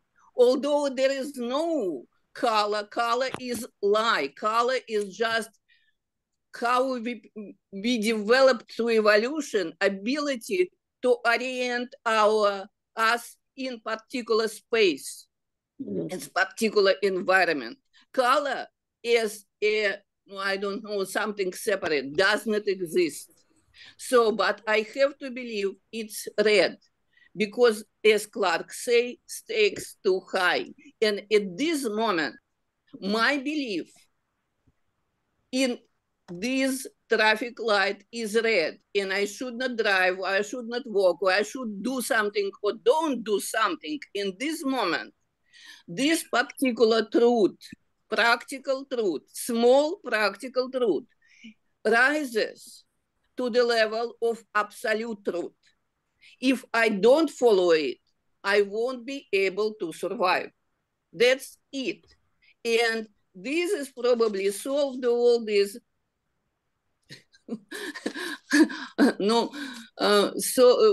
Could solve if we just develop definitions for different types of truth.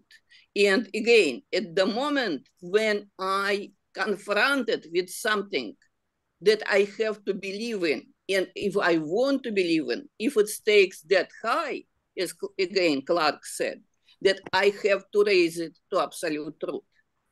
If I won't survive, and nobody will survive. That's it. Thanks. Thank you very much, Olga. Thank you. Very interesting. Dominic, welcome back. Hey, yeah, good to see you. Yep. Yeah, I have to say I'm deeply impressed. I'm listening and really absorbing. Everyone is making really very interesting points and offering perspectives and definitions. So good learning curve for me for sure tonight. I would just add actually about your thought experiments. And I think it was already said earlier. I think I'm only rephrasing, just hoping to add further clarity. I hope I do. But I think I've come across the idea of the truth maker. So in the thought experiment. So whenever you run into these conundrums and you don't know, is the water really there? Is it not? And first it was from a distance, it wasn't, and so on. Then I think even in constructing these thought experiments, you silently work from a truth maker that is somehow present in the system that you create in your thought experiment. So what is the truth maker? So and anyone can jump in and correct, but the far I understand is the truth maker is not a person, but is sort of the device in a given thought experiment that you need to agree on that even hypothetically could make something true, right? So when you were talking, sorry, Clark, and I wrote down the names. There was this little conversation there, and you tried to figure out what's happening with the water. Sorry, a bit of a cold there. I think what would have helped is to agree what is the truth-making device in the thought experiment. So the truth-making device could be, let's say, within that thought experiment, there's someone coming and measuring the chemical composition of this fluid and saying if the measurement shows, pops on that it's H2O, then we say this is water, And then what you first need to do is you need to implement in your thought experiment what would even hypothetically be, even if there can be no one in the desert, no one has that device, it doesn't matter. These are practicalities of, this is just a thought experiment, right? But what you are missing is to agree on the truth-making device, or what is functioning as the truth maker. If you construct thought experiments where, for example, two people are in a dark room and they have to tell what is the truth about what color the table is, is it painted in red or not? Then within that thought experiment, the truth-making device would be someone switching on the light and looking at the table and maybe making a certain measurement of the reflected light frequencies and so on and saying, well, if it's such and such, then it's red, So I'm suggesting that when you make thought experiments like that, you sometimes construct them in such a way that you kind of feel there should be a truth-making device there, but you haven't said what it is. And then that's where you run into these conundrums. And again, I'm actually only rephrasing what was said earlier. This idea of the truth-making device is basically just actually another version of what was said earlier about categories, reference frames, what are the criteria, and so on. So I'm repeating myself, but just want to nail down the point. In any thought experiment, what would be the truth maker?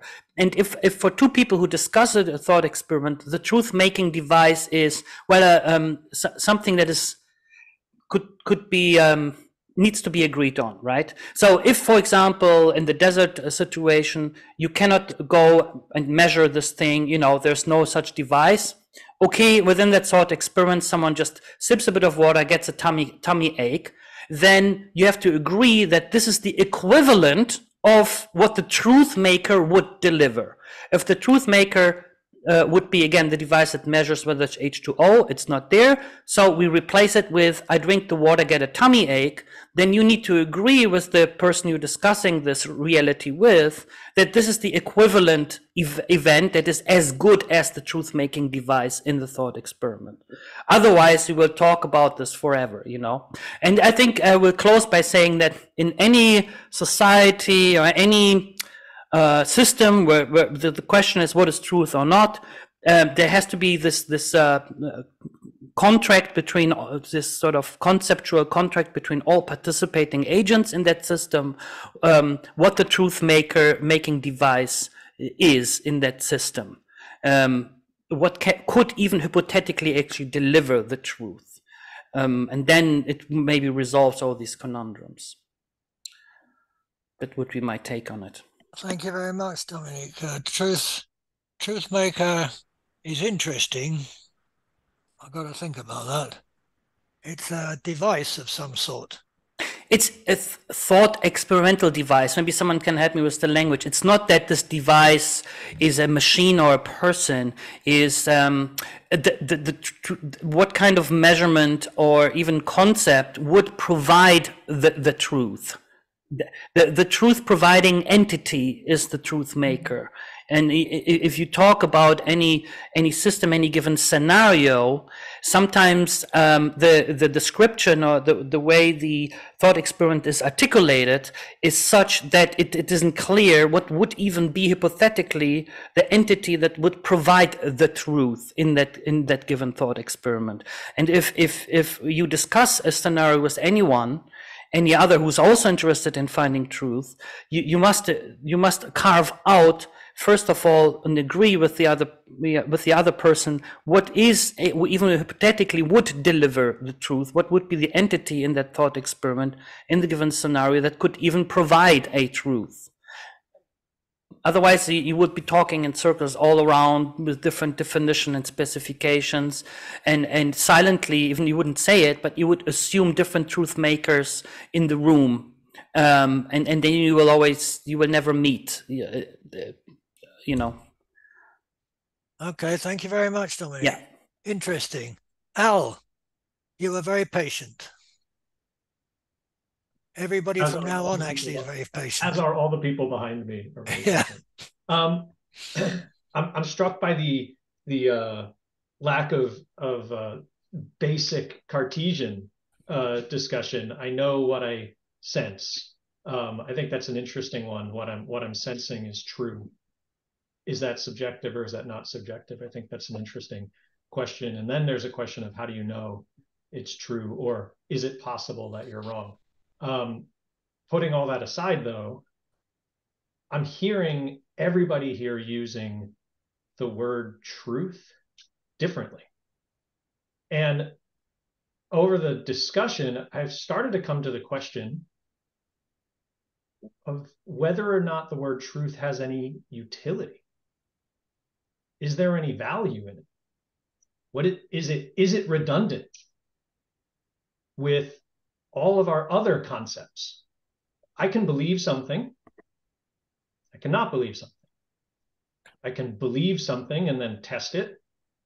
I can find my belief to be justified or lead to an outcome which I desired. I can believe that water is over there and I can find it or I cannot. Whence truth? What's the point of the word?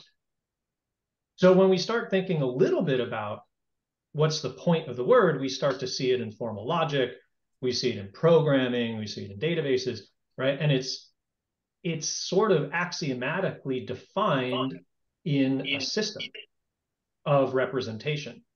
We have defined the word truth into a closed system of representation. That's great for math, but we define the word truth in a self-referential way at that point. True is what we say it is, which is to mean that we've assigned truth to this statement. We've assigned a truth value to a particular statement within a particular formal system. I don't know that it has any utility outside of that. I haven't been able to hear anybody talk about the utility of it outside of that. I think what I'm hearing is everybody talking about ways of coming to agreement, ways of coming to accord, ways of making decisions, ways of meeting needs, ways of forming beliefs, changing those beliefs, acting on those beliefs. But I'm not sure the word true means anything. That's all I got to say.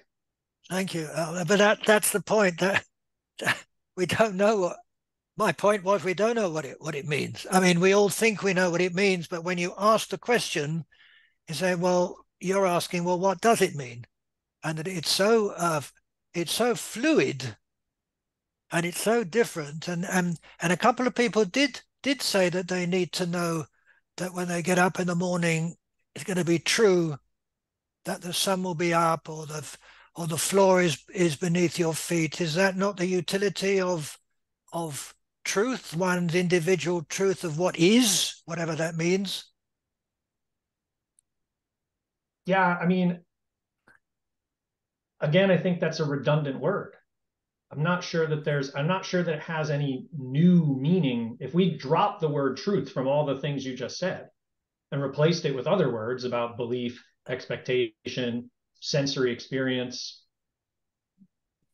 I'm not sure we lost any meaning.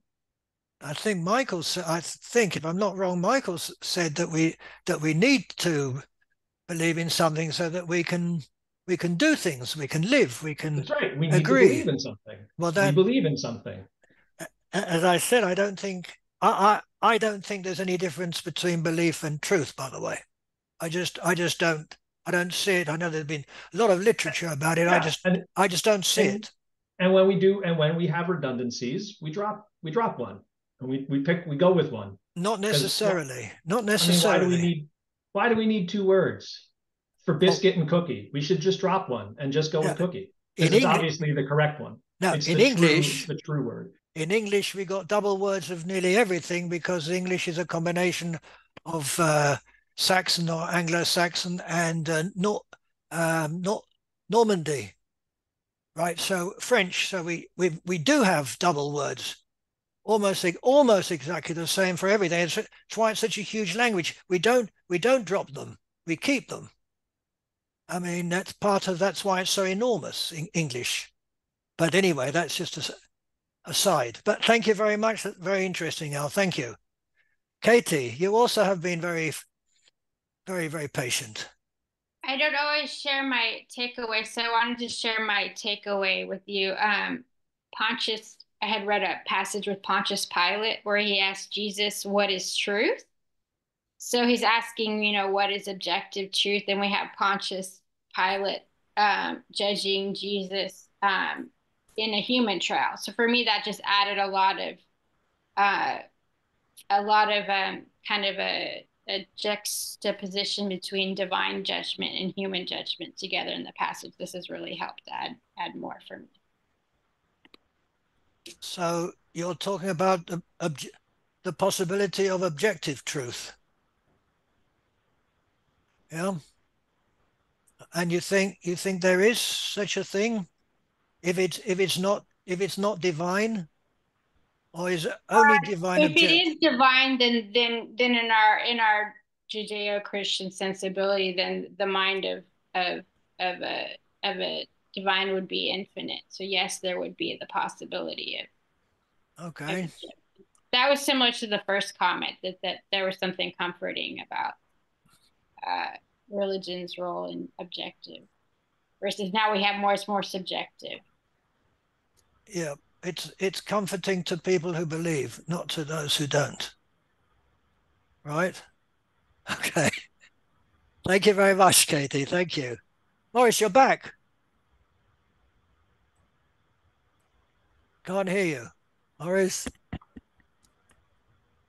I'm back, yes. Yes. Yes. Welcome. Welcome back. I'm back really because I think perhaps, except for Katie, maybe you didn't really understand me. You see, what I'm trying to say to you is not that you're all wrong about the way you see truth, falsehood, or nobody's really talked about falsehood, but anyway, it is that having lost the concept, I believe we have lost the concept of, let's call it divine truth, but some sort of absolute truth. Having lost it, we are up the creek because we now have no source for ethical judgments. There are no ethics if there is no truth. And it just seems to me that it makes the world a more difficult place to live in. It's not that I miss the days of the Crusaders, or I don't know, whatever other terrible things have been done in the name of religion. It is that I find myself missing that let's say Dominic's view of a truth-making device or truth maker who will help us make the right the right ethical decision. The words I'm using now, of course, are absolute rubbish because there is no such thing as right or wrong. Ethics means nothing.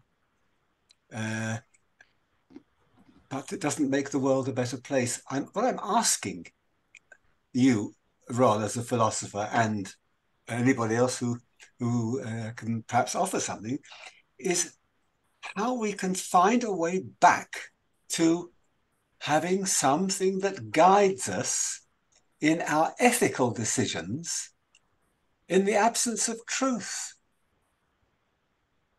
Is that so difficult? Should we just replace the word truth with the word force? The greater the force, the more true. Is that reasonable? Well, that's where we are. Is that reasonable? No. You're asking the question. What difference would what? I mean, you're saying that somewhere out there, there's ethics, real, true ethics. No, Absolute, I'm not saying there are. I'm not saying there are. But you're somewhere looking for out it. there. You're I looking wish for it. that out there was some. I'm talking about a need to, in order to make the world a better place. But Maurice, every culture is looking for that thing that's gonna help them along, and everyone who believes has found it. But the it that all the different cultures have found, all the its are different, and you want there to be the thing. I'll accept that there are lots of its. Okay. But at least admit that there could be an it. What you're telling me is there's no it. Of course I'm telling you that. I've told you that for years. Yes. And that's why I blame you for the mess that we're in. I got nothing to say to that. Oh, yeah. I'm glad to hear that. It's on. I think I've got Ron to the point of silence. You Words fail him. You almost have. What once? I'll go back to and I said all of that without once referring to and the now we elephant move in along. the room. And now we move along. Before Debbie, just let me, Michael, you wanted to. Your hand was up before. Have you changed your mind? I did not know that 1 my second. hand was... No, Michael, I'm talking about the other Michael. Okay. Michael, the French Michael. Did you change your mind? Yes. Oh, pity. Okay. Well, it's okay. It's okay. If you rechange your mind, I'll push you in. Okay. Thank you. Thank you very much. You are very patient. Thank you, Debbie. Well, Morris, I am going to, well, I don't know if I could give you an answer or give you the truth, big T, two big T's. But to give you some, I don't know, trust in ethics or in morality, that perhaps ethics can stand without, or can depend, or can stand by itself without having to depend on the truth. I wanted to that, and it has to do with what Kerry said, I think, before about, no, that was Al, about the utilitarian truth. I think, Morris, perhaps ethics deals not so much with truth, it does, but with other concepts like kindness, honesty, sincerity, and of course these things depend on truth, but they depend on our perhaps intention to not deceive, not to do, not to get to unwarranted consequences, which I'll try to. There's been so much said, so much has been said till now, and I have like lists of things to say, and every one of you have said interesting points that I'm trying to put it into one theory. I'm not sure it's going to work, but I think Kant, if we're talking about truth, with in connection to Kant's theory of morality, Kant actually says, and he would answer to you, Morris, and say, we could definitely make this world a better place, because we as humans, as rational beings, we are the ones who dictate, who create morality, who create the truth. And therefore, for example, the axiom, do not lie, it is always true. It is something you have to abide to, not to lie, for example. So they're not like small lies that you could perhaps say, okay, we've got white lies, that relates to the utilitarian approach. Kant is completely against the utilitarian approach, and the reason is because he did believe in, or held a constant morality which is above any consequences. So we do have I'm trying to find the words, the effects of an approximate truth could lead to harmless or bad consequences. So I think also trying to also go to and relate truth in more in the epistemic perception. I think there is no perhaps a grand truth, but the process, the way to inquiring to try and find the truth is perhaps our aim in life. As Socrates said, the unexamined life is not worth living. So for him, it was a constant search and a constant inquiry into finding that truth, with, of course, with healthy epistemic doubts. So I'm not sure I managed to give you, Maurice, an answer into having an ethical theory or morality, something you can hold on to, but the search for how to be good, how to be trustful, how to be kind, perhaps, and the way to get to these concepts, perhaps this is something we do have. And religion gives us God, but Kant gave us rationality, reason, in the way to get to that morality. Perhaps. Thank you very much. Well, there you are then. So put that in your pipe, Maurice. Thank you very much, Debbie. Very, very, very interesting. Ethics is a very dodgy thing to talk about. Thank you very much. Thank you.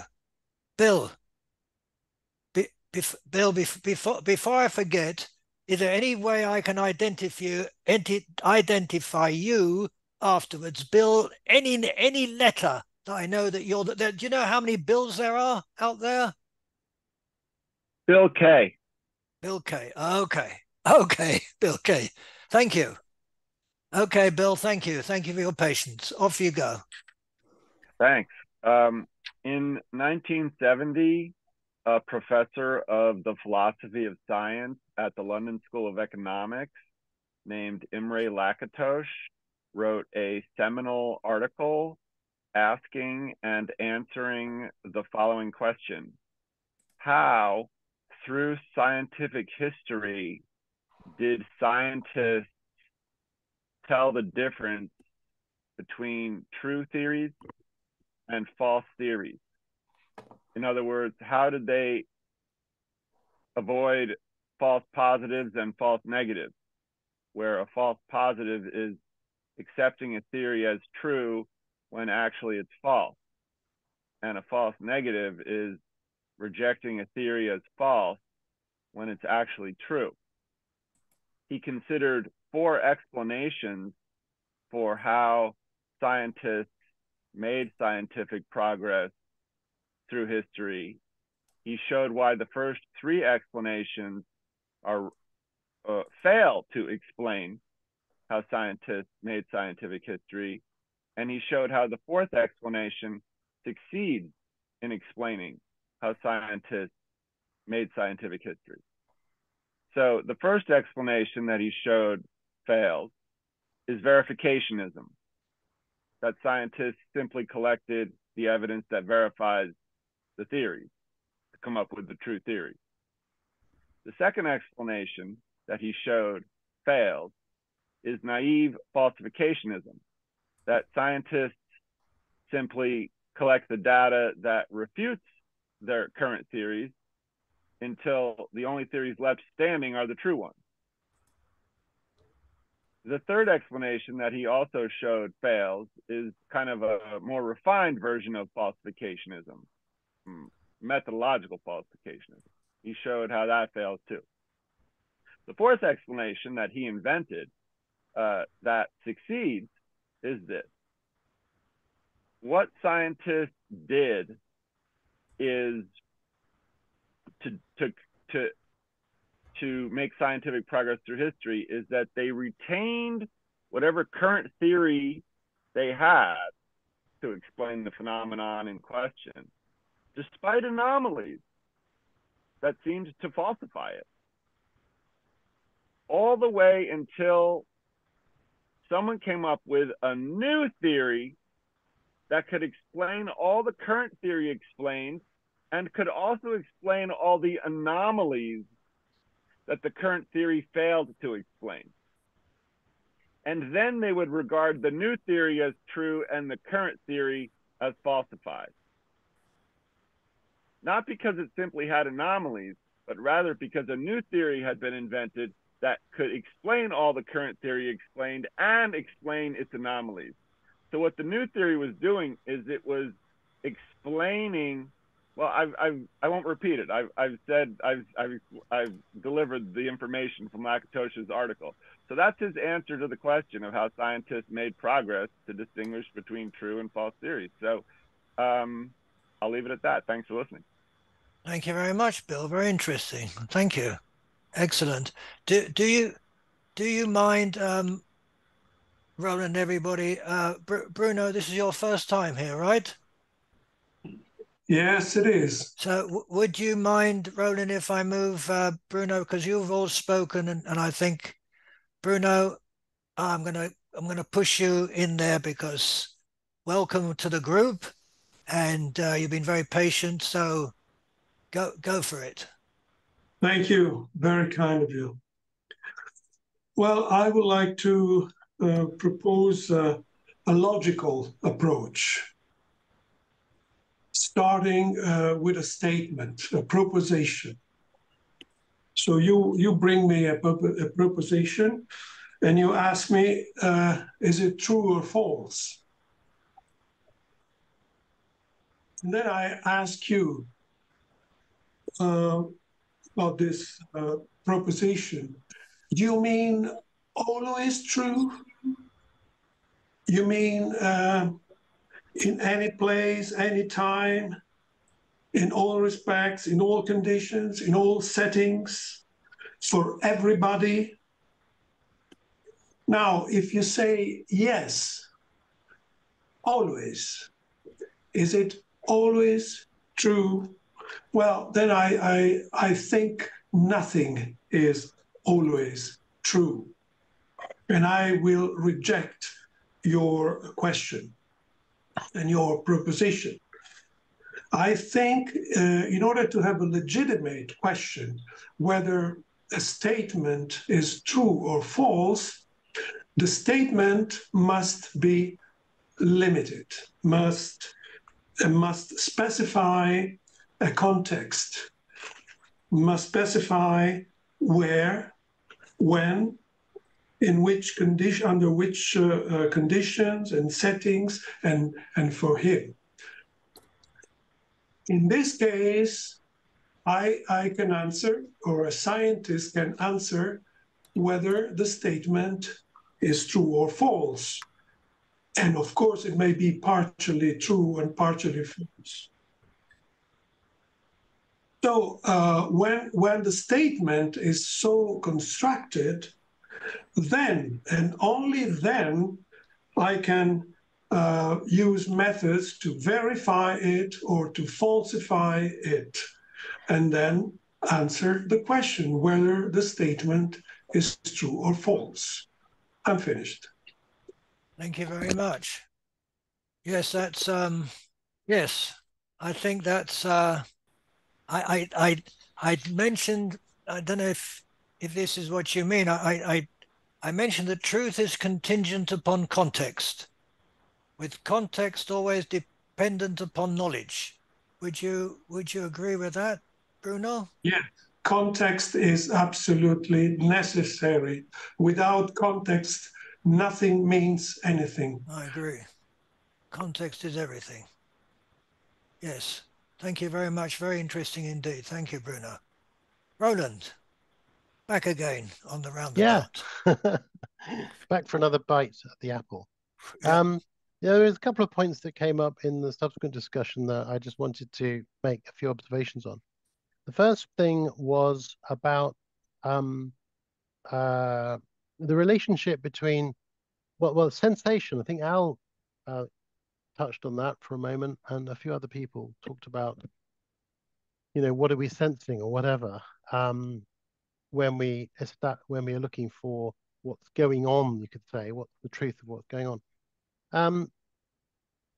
I suppose the point I wanted to make was that it seems to me if we look at any measuring instrument, let's say, that we construct, it's always the measurement always results from interference between the thing that we're trying to measure and the instrument itself. There's no exception that I'm aware of for that. I could take other examples as well. So, for example, if I pick up my fiddle and say, what does this fiddle sound like? Well, it's a nonsense question because it won't sound like anything unless some means of activating it happens. So I've got to actually take the bow and, play it, or pluck a string, or beat someone over the head with it, or whatever it happens to be that will cause it to make a noise. So there's got to be some kind of interference between the structure of the instrument and some, you could say, activating force, whatever that is. And it's only that that tells me the sound. So I can never know what that violin sounds like. I can only know what its combination between the violin and the activating force sounds like. And that seems to be the case for us as well. Could we ever split up either us from the environment or the environment for us? I can't see how. There's nothing I'm aware of within our knowledge base which replicates that behavior. So that's the first thing I wanted to say there about that idea. The second thing was, I guess, what Al said. What's the point of, well, I don't know whether, perhaps it's unfair to say what's the point of truth. What's the point of the word true? I don't really have any attachment to the word true. What I'm interested in more is the experience that we have that we call, or I call truth, if I want to, which is this experience of an evaluation in which there is some kind of consistency that arises. Why would we have it? Well, it strikes me that it's impossible to be alive without it in some respect. If we look at, for example, a leaf of a tree, we can see that that structure has formed in anticipation of sunlight. It's evolved for that purpose. It's anticipatory. Even an amoeba has, and is anticipating the arrival of some kind of food, and has evolved so as to encapsulate that food and digest it. So life forms seem to me to have as a basic property anticipatory structures. So we can expect us perhaps to have anticipatory structures too. I mean, after all, what is a behavior other than something that we have that enables us to anticipate something that's going to happen? Behaviors are not specific to anything that goes on. So when I stand up, I would have never stood up in that way before, but I have a generic pattern, a generic behavior that allows me to do that. So it also makes sense that accompanying behaviors that we have will be predictions of how those behaviors will unfold. And I see those as being our concept of how things work, basically the mirror image of a behavior. So it seems to me that these patterns we identify in our experiences are reflections of the behaviors that we use in order to interact with with those experiences, to establish what we might do in order to deal with change as it arrives. And I don't really see that could be avoided in any type of life form. I would say it's almost like a fundamental property of life, that it is essentially anticipatory. Because if it wasn't, it would be destroyed by the first change that came in its direction. So that's what I see as the point of what we could call truth, as I said. I'm not attached to the word at all. The last thing I wanted to say was about ethics that Maurice mentioned. And I think that's to do with the scope of what I might call self. My suggestion earlier was that our experience of truth related to the set of criteria we use.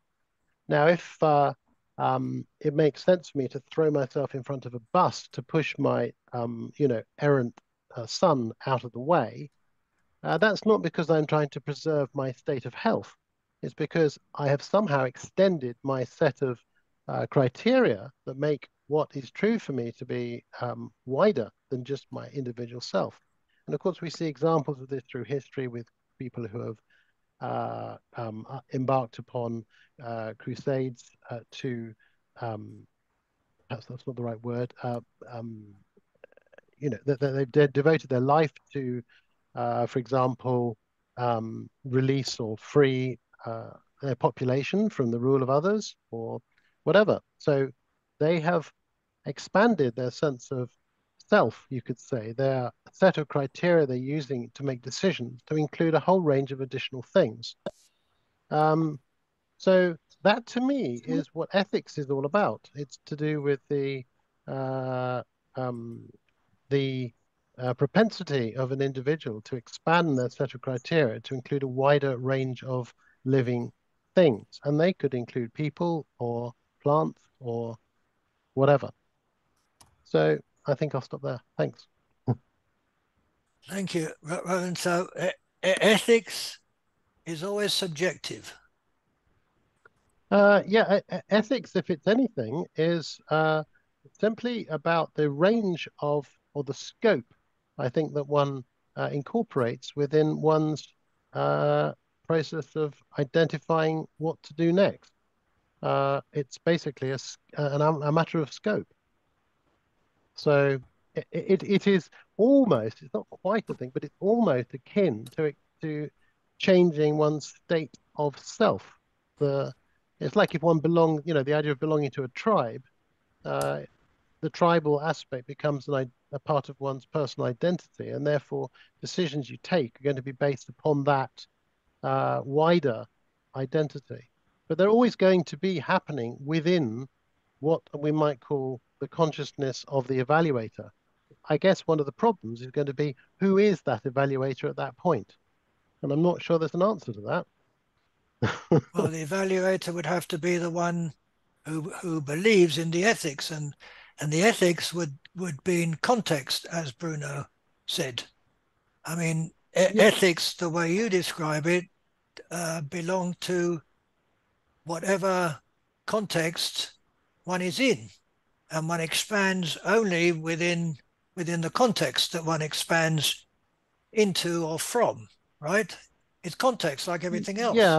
Yeah, absolutely. The only thing I would, I suppose, quibble over is the question of who the one is then, because if one has expanded one's sense of self to include other people, things, whatever, the question then arises: well, what is oneself at that point? It's a bit like the violin again and the bow. We can't really say that the sound relates to the violin. We can only say it relates to the combination. We can't even say that because it relates to the room that we're in and, all the other factors associated with that too. So it's like a massive interference pattern or something. But you could almost say that the context is like a sort of, you could say it emerges from that context, but who actually that context is probably doesn't really matter. Okay, thank you. I don't see how the self expands into anything apart from, it's like saying that space gets bigger, expands. And that's the same with the self is the self. What does it expand into? Well, I think it's a bit like I can focus on different things, can't I? I could focus on this meeting, or I could focus on my cup over here or my pencil. So I'm able to move my attention to different things. Why would it not be possible to select different sets of criteria or different scopes in order to, or different context, to use that word, in order to evaluate consistency with that. I don't think that, I mean, you could, in that case, say that what one is doing is one's actually narrowing one's sense of self rather than expanding it to include a particular subset. If that would be a preferable thing. In fact, that's probably a better way of describing it. Okay. Thank you very much, Roland. Thank you. Bill. Yes. You're on again. I'm raising the question in my mind. What is a truth relationship from the correlation standpoint? And the conversations we've had so far is that it's a relationship between a representation and a believer. And we have in my profession ways of looking at fraud as the reliance to one's detriment on a false representation that entitles them to get money from the defendant. Now, there is a behavior response there called reliance, detrimental reliance. And detrimental reliance is a way of avoiding liability if you change your position in reliance on a lie. And it's something that's critical. But at the same time, in the jury context, we trial lawyers ask the people, essentially, what is your strength of belief about the case I put on, says the plaintiff. And you ask the same question as the defendant.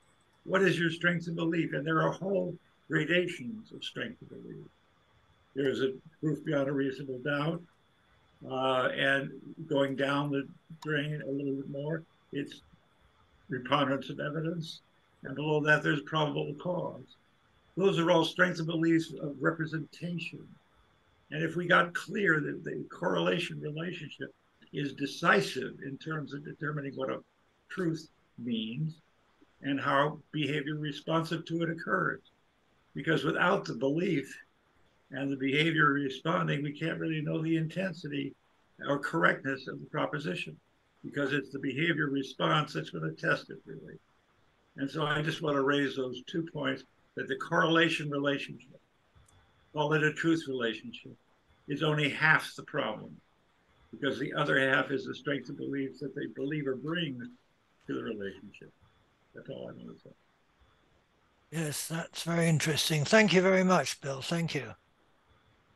Al, you're back again.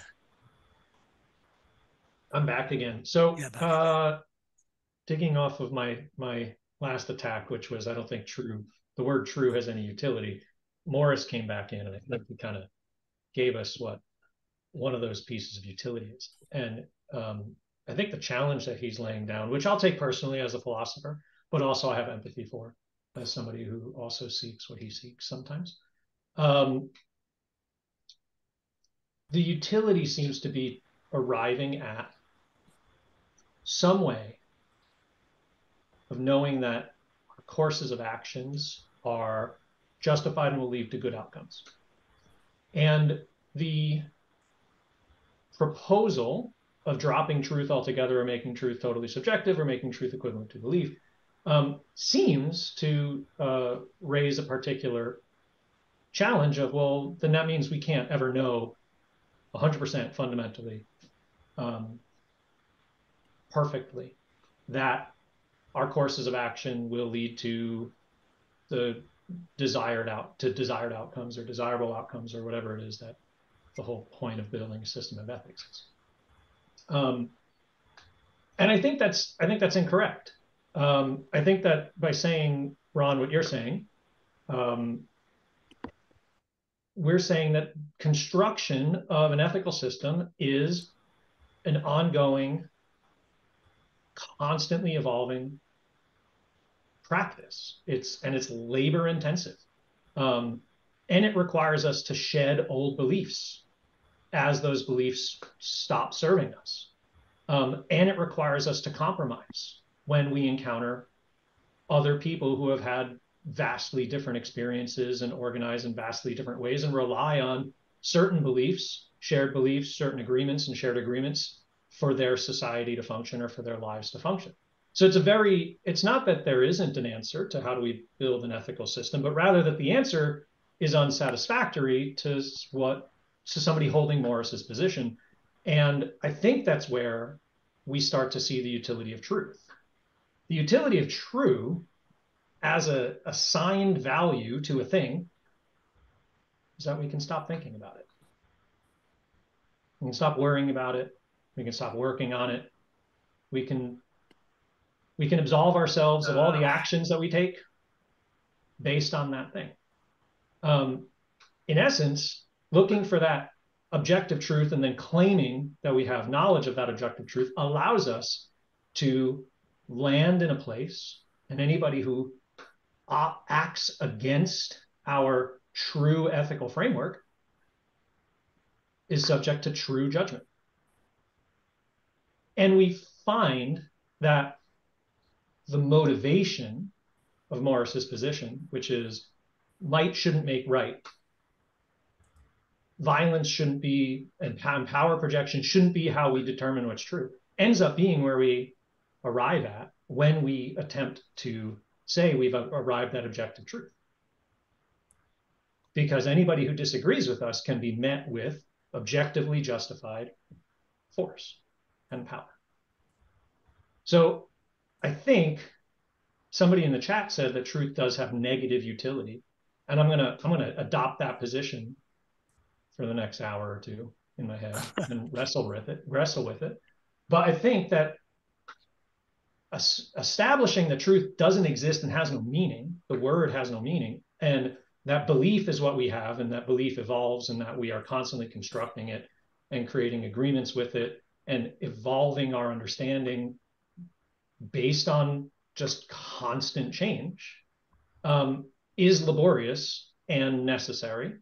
And the belief that there's some end point out there is dangerous and violent.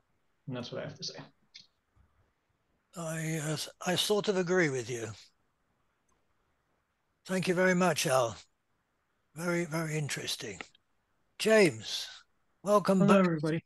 Welcome back to this part of wherever you've just come from. Europe, Greece. I would really apologize for coming late and missing all your good points. I've just heard enough of the reaction that I feel like I can sort of share my viewpoint in general. I think it comes down to people, the kind of person who is the receiver of truth, whether he's a knowledgeable person that has figured out for himself what is true, or if he's listening to someone else and said, "Oh, well, that makes perfect sense to me." You know, Germany needs a savior, or perhaps the best Democratic candidate has been selected because any other Democratic candidate would cause problems. I'm being a little bit American here, sorry. These ideas, these kind of wild political notions are a good example of truth, and this kind of like, we have to be reflective on these things. But in the end, truth actually becomes culturalized. And that culturalization was predicted by people like George Hegel. He said that there's going to be a group effect on ethics, and that the ethics, even though people can sort of figure out for themselves what their situation is regarding the ethics of the state, for example, am I for it or against it, or do I need to try to change it in my favor? Even though people will have different kind of concepts of truth, there will be a kind of like an averaging out called, which he called the spirit of a nation, of the spirit of people. And this is probably what scientists who believe that science is absolute, they sort of like believe that there's a spirit of science that's making it tend to be correct all the time. We should assign it some higher value, perhaps. And so that's some of what I've just been encountering in the chat with Trevor, But in the end, this is just people saying, I know what is right for me. I know what is right for my family. I know what is right for my country. I am ethical, and I'm going to proceed as if my ideas are probably right, or that someone else's ideas are probably correct. Maybe I listening to one of the speakers here and I fall completely on their side, regarding the truth. But I know that the truth is always spoken, and the truth can be a lie, and the truth can be absolutely unexpectedly equivocal. People with knowledge, even though they're the ones that should be selectable for their input, that it might be likely to be true because they're knowledgeable. At the same time, anyone can falter. So the truth, just like everything else, is not absolute. It's something that we determine either by originating it, by our expertise in a knowledge field, or we agree with it because we encountered it, in the words of someone else, and have to admit that their point makes the most sense to us. So that's my attitude toward the discussion. Anyone who wants to criticize it or elaborate it, I'd be very happy to listen. Thank you. Thank you very much. No, that's very interesting. Yes, it seems. Yeah, I mean, to have the position that we don't know what truth is not an easy position to have. It just isn't, because you are floating on nothing basically. And as some of you says, especially Morris and Al, on the opposite side, Al says we don't really need it, and Morris says we do need it, but we don't have it. There's something like that. But to be between that is very, very difficult, and it is where I am, and it's not an easy position to take at all. I just want to point that out. It's not. I don't. Yeah.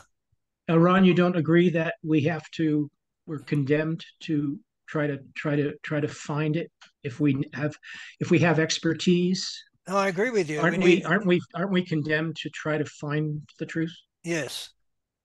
Except that if you consider that there cannot be that ultimate or that objectivity of truth, then we can carry on looking for it, and yet knowing we won't find it, that's really difficult. Now I agree. We're all looking for it. That even me, despite the fact that I know that I will never get to it, and that's not an easy position to take. And it's only among you good friends that I would say that it's not an easy position. I would prefer to know what truth is, and I don't, because I can't. But that's, But thank you very much, James. Thank you. And very, very interesting. Bill, can I go on to Michael? Because he hasn't been on yet this evening. Thank you, Bill. Yes. Michael. Yes. Yes.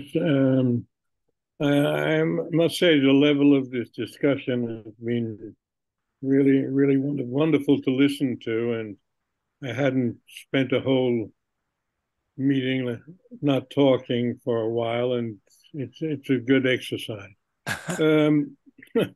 First of all, as Kant would say, what can we know? And in fact, reality is that we can really know very, very little. We know what our five senses tell us. And that's about all we know. Then from there on, we have to build.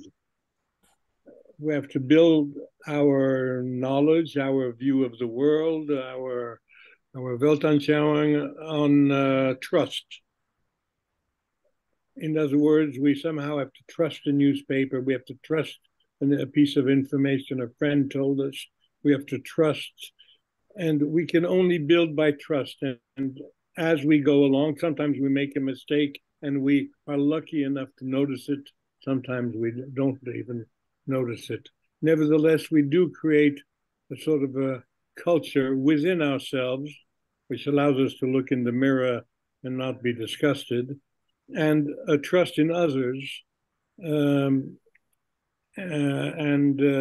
is wonderful when it happens, and it's even more wonderful when it happens rightly.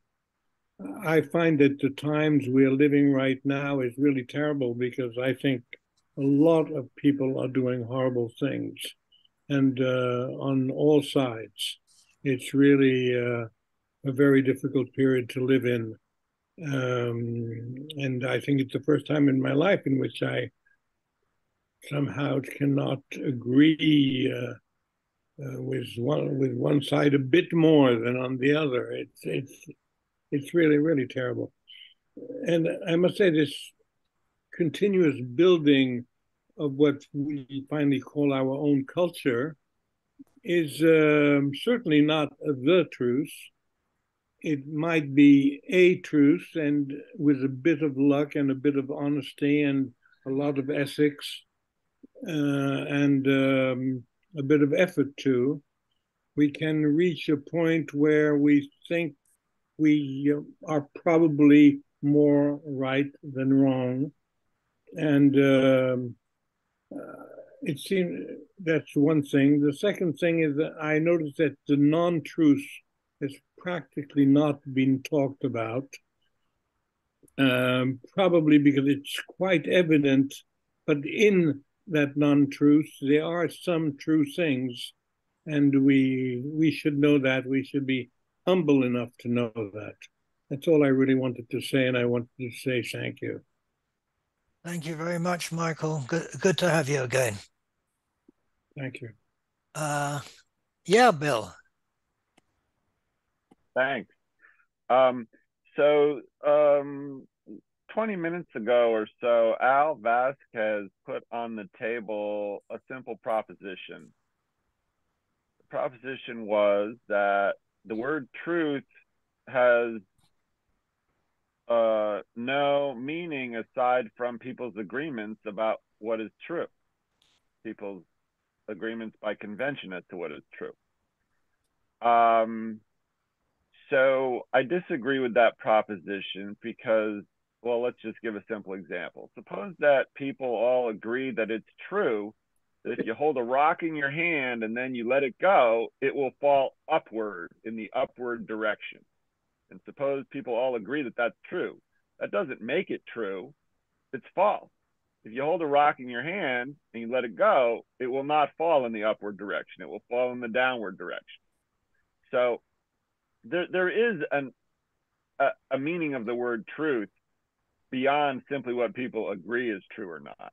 In other words, there's a reality constraint on which statements are true or not. And it matters for people who use theories of cause and effect to accomplish goals in the world. For example, if engineers built a 50-story skyscraper based on the assumption that a rock, when you let it go from your hand, will fall upward, not downward, that building wouldn't stand up. It would fall down. It wouldn't work. There's, in the Middle Ages, when doctors had a theory of disease that implied you should attach, leeches to sick people's bodies and that will cure them, their theory of disease was wrong, and the patients with the leeches attached to their bodies died. So if you use false theories to pursue goals, then you will fail to achieve your goals. So it's the nature of human existence that we need to distinguish the true theories from the false theories to accomplish the goals that people use those theories to accomplish. So that's the first point. And then it raises a conundrum, which is Lakatos showed, as I described earlier, that scientists through history have ignored anomalies that seemed to falsify their theories. You would think they wouldn't do that. You would think they would regard falsifying evidence as, reason to discard the theory, to avoid, using false theories, right? So that's the conundrum. And so I'll wind up my comment by giving the reasons that Lakatos gave for why they held on to their theories despite the anomalies. Number one, a theory never explains everything. There's always some things it doesn't explain, and those anomalies need to be ignored because they're beyond the domain of applicability of a theory. And so that's one reason to ignore anomalies. And the second reason, which is more relevant to what everyone's been talking about today, is that the process of observation used to collect data to test theories is a process of observation that itself is laden with implicit theoretical assumptions. So when the data seem to be an anomaly for the substantive theory, it might be because the substantive theory is wrong, or it might be because the observational theory used to collect the data is wrong and the substantive theory is right.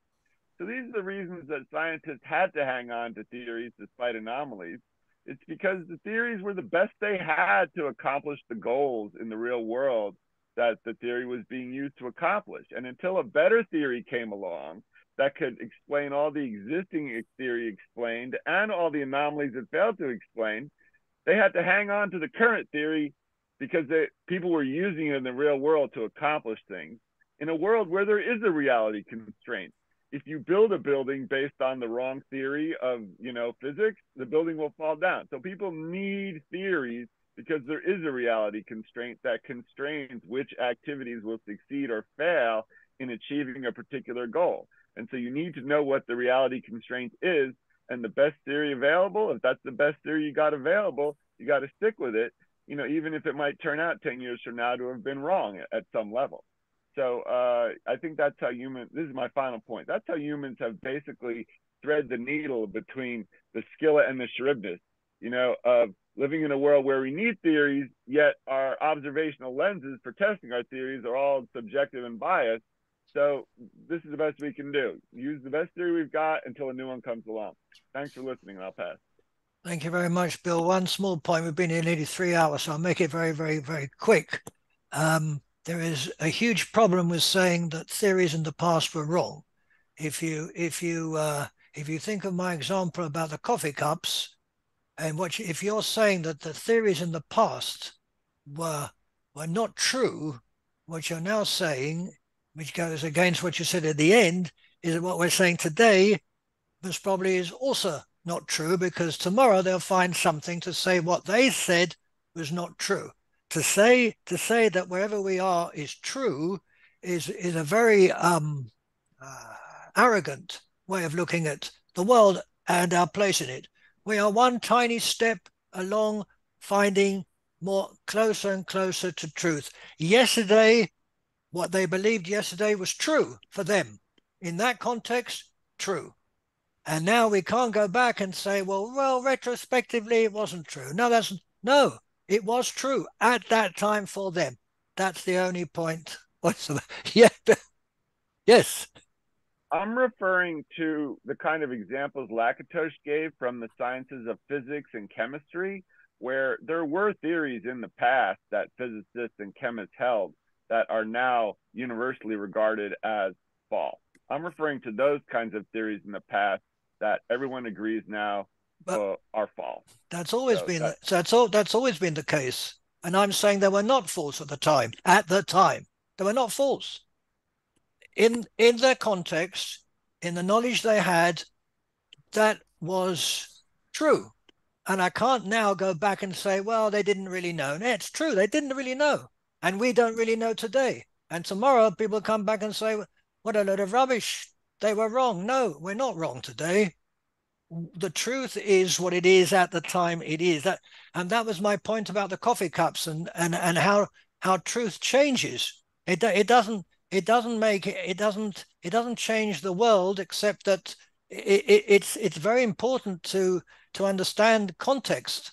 Very, very important. Otherwise we must be wrong today. We must be, because tomorrow, as you said, they'll find a better theory, a better thing that explains what today we think is true. They'll find it was not true, but it is true today. That's my point. It's a cardinal point. Think of coffee cups. Okay. Thank you very much, Bill. Very interesting. Thank you. See you again next time, I hope. Maurice, you're a glutton for punishment today. There's no holding you. It's true that I have never participated so much in any of your discussions That is true. Over the last, how long is it? 30 years? Or a little less? It only seems, it only seems like 30 years. Yeah. Yes, right.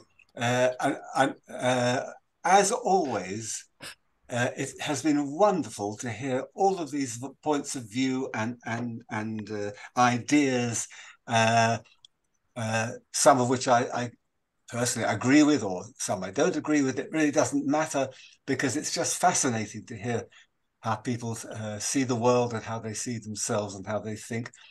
Really wonderful. I'm a little disappointed, I must say, that Santa Claus hasn't come out of his frozen state and said something today. But I'm sure we'll hear him in the new year. You know who I mean by Santa Claus. Yes, here he is. And hang on, we can't hear you. We can't hear. 1 second. But I just wanted to say just a couple of other small things. I'm finding this discussion today a very emotional one. These are all ideas, but I'm emotional. We talk about people, how people see truth, how people have different ways of looking at things. And somebody once said, 50 million Frenchmen can't be wrong. Oh, yes, they can. Oh, yes, they can. And Ron, you have just told us that you are in the middle. It's an uncomfortable place to be. You are somewhere, so you said, between Al and me, something like that. That's a sort of in a very loose way. I don't know how you can remain in the middle, or anyone can actually remain. I mean, it is difficult, but the discussion has been free and accepting and wonderful, and yet within a few kilometers of where I am sitting at this moment, there are people who want to kill me and my family, and are trying very hard to do it. And that is a situation in which I cannot leave them with their truth. They believe that they have the truth, and that the truth means that I have to die. I don't believe they have to die. They believe I have to die. I cannot accept that as a truth. I cannot accept that that is just as okay as anybody else's view of the world. That's why I look for something. Well, I use the word ethical. I mean, you can look at it in all different ways. Justice, or I don't know what word to use for it, but it leaves me emotional. I'm looking for an emotional response.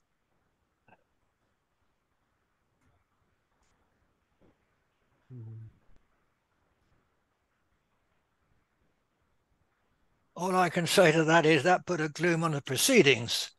Thank you very much, Maurice. Ron, can I make one quick comment? Terry, at last, yes. My controls are bizarre today. I can't raise my hand. I can't even mute using the space button. And I have a series of additional controls that I don't recognize, like share screen and provide a summary. I wonder if I've accidentally got a copy of your control screen or something, but I hope not. I have not been able to find the raise the hand button this session. Yes, it's kind of strange. I also can't view chat until I finally figured out Alt H does it, but I had to really go around. So I just say it's very strange. So I've been quiet partly just because I'm listening, but also because I haven't figured out how to raise my hand yet. Look, so sorry, Michael. I'm intruding a bit here, but how about if I virtually raise my hand right now and talk after Michael a little bit? no, just go like this. Oh, okay, okay. Well, so that's it. Terry. Yes. Well, Michael, I think it was in line before me, but I can't. Oh, I never saw. Sorry, I never saw. Well, you can go because you haven't spoken yet. Is that all right, Michael? Yeah, I just wanted to reply quickly to Maurice's emotional comment, but okay, yes, please do. What? Yes, please do. So I have an emotional response to this emotional comment. I totally understand Ron's uncomfortable position because I find myself in the same uncomfortable position. And in many discussions that sometimes people ask, what do you think about this? What do you think about that? And I just have to respond, I don't know. I don't know enough about this to make my informed opinion. But the way how I deal with this, that I stay in this position until I really have to do something, until I have to make a decision. And of course, if I find myself in situation when someone wants to harm me, I will have to act, no matter whether I totally understand about the situation or not, but I have to do something. But in most cases in our life, to be honest, this does not come so close to force me to do something. So sometimes it's okay to say I don't know, or to try to learn more before I can have my opinion. So this is my way to cope with this situation of uncertainty. But anyway, it's uncomfortable, and but I just don't see a way around this because rationally I understand that I just don't know usually enough about this truth with or without quotation marks. Yeah, that's what I wanted to say. Thank you very much, Michael. Thank you.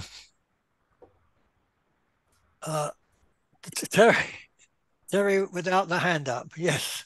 That's it. That's it. I am just horrified for all of you who are having to go through this situation. This is, and it's awful in so many ways at the same time, because war never, ever, ever beats anyone feeling right about what they did. And to have this situation befall so many of you on this screen, so many friends of mine, I'm just horrified. And I just hope it can improve. There's my emotional reaction in this tough times, and there are bad things going on everywhere in the United States. Of course, we have strange, scary things going on here. But if people abandon belief that other people are important, it doesn't matter whether you call it truth, whatever, that's just a terrible, terrible way to live. It is not a way towards life. It is not a way towards progress. It's not a way that makes things better for anybody. So, of course, it gets very complicated. That to me is just the thing, whether you call it truth or not. If you start taking this idea of you just go out and harm somebody, especially doing that without even somebody who had anything to do with you, who's never touched you, who's never hurt you, who's never harmed you. What are you thinking? What are you thinking? I remember a guy in my school, my high school once, he got beaten up, and he really did got beaten up by some people who happened to be black. And he made a statement as well as, "Oh, I can't wait to go here so I can beat somebody up." And say, "Well, that makes a lot of sense. You're going to beat up somebody who had absolutely nothing to do, never met before, based on what?" And of course, he just got angry at me, although it did get to him a little bit on that. What kind of truth is that when we take some incredibly arbitrary criteria and decide that gives me a right to harm some other human being? You know, so this is just something that we have to watch ourselves with. And when you watch people like billionaires like, you know, Elon Musk, if he had done Ukraine, if he had been a Russian who had done in Ukraine what he did to the US, which was intervene in real-time military change, he wouldn't be here because Vladimir Putin would not have put up with that. There's a difference between democracy and totalitarianism. And fools like Elon Musk who think he can get away with his little patty cake game, but he has no idea what he's dealing with. Putin takes people like him and eats them for breakfast. He's done what deals with oligarchs his whole life. And they have fools who think they're smart and have no idea what they're trying to do. Anyway, getting back to, I did want to make some comments, a complete change in topic regarding the physics. One of the some of the science issues. There are complicated issues with that, and there are entrenched forces just in terms of lethargy, in terms of inertia, that prevent bad theories from being dumped. I could give you so many very precise reasons why superstring theory should have been dumped decades ago based on experimental evidence, not just on that. It gets ignored. And the reason it gets ignored is because you have an entire industry that publishes papers about this, that tells their students to do that. And if they say, "Oh, that was a bad idea," what do they tell their students? Dedicated their life to their idea. So the sunk cost phenomena is very powerful in some cases, and it's not easy to get around it. So it's more complicated than just false theory, bad theory.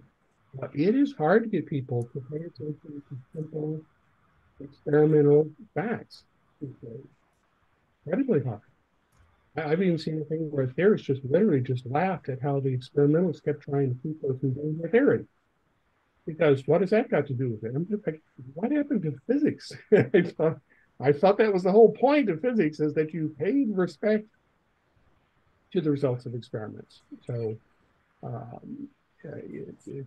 how that works in, I don't know, but it's just an uncomfortable reality of how a lot of this stuff goes is sunk cost, social inertia, mutual respect, peer review processes. People having time to pick up a really dumb idea. So there's an eloquent speaker who just really convinced everybody that that's where we should go, which is kind of what happens with string. Not really string theory. String theory is real. It was back in the string was a wild idea that somebody put out. Should have been crashed for 2 years. And not like laughing. So I don't know what truth is, but my bottom line is you got to start with respect for human beings, and hopefully broader than that too. That caring about others, working to help others, really is a priority. If we don't do, and that does produce the most constructive society. We don't get a constructive society. Everybody,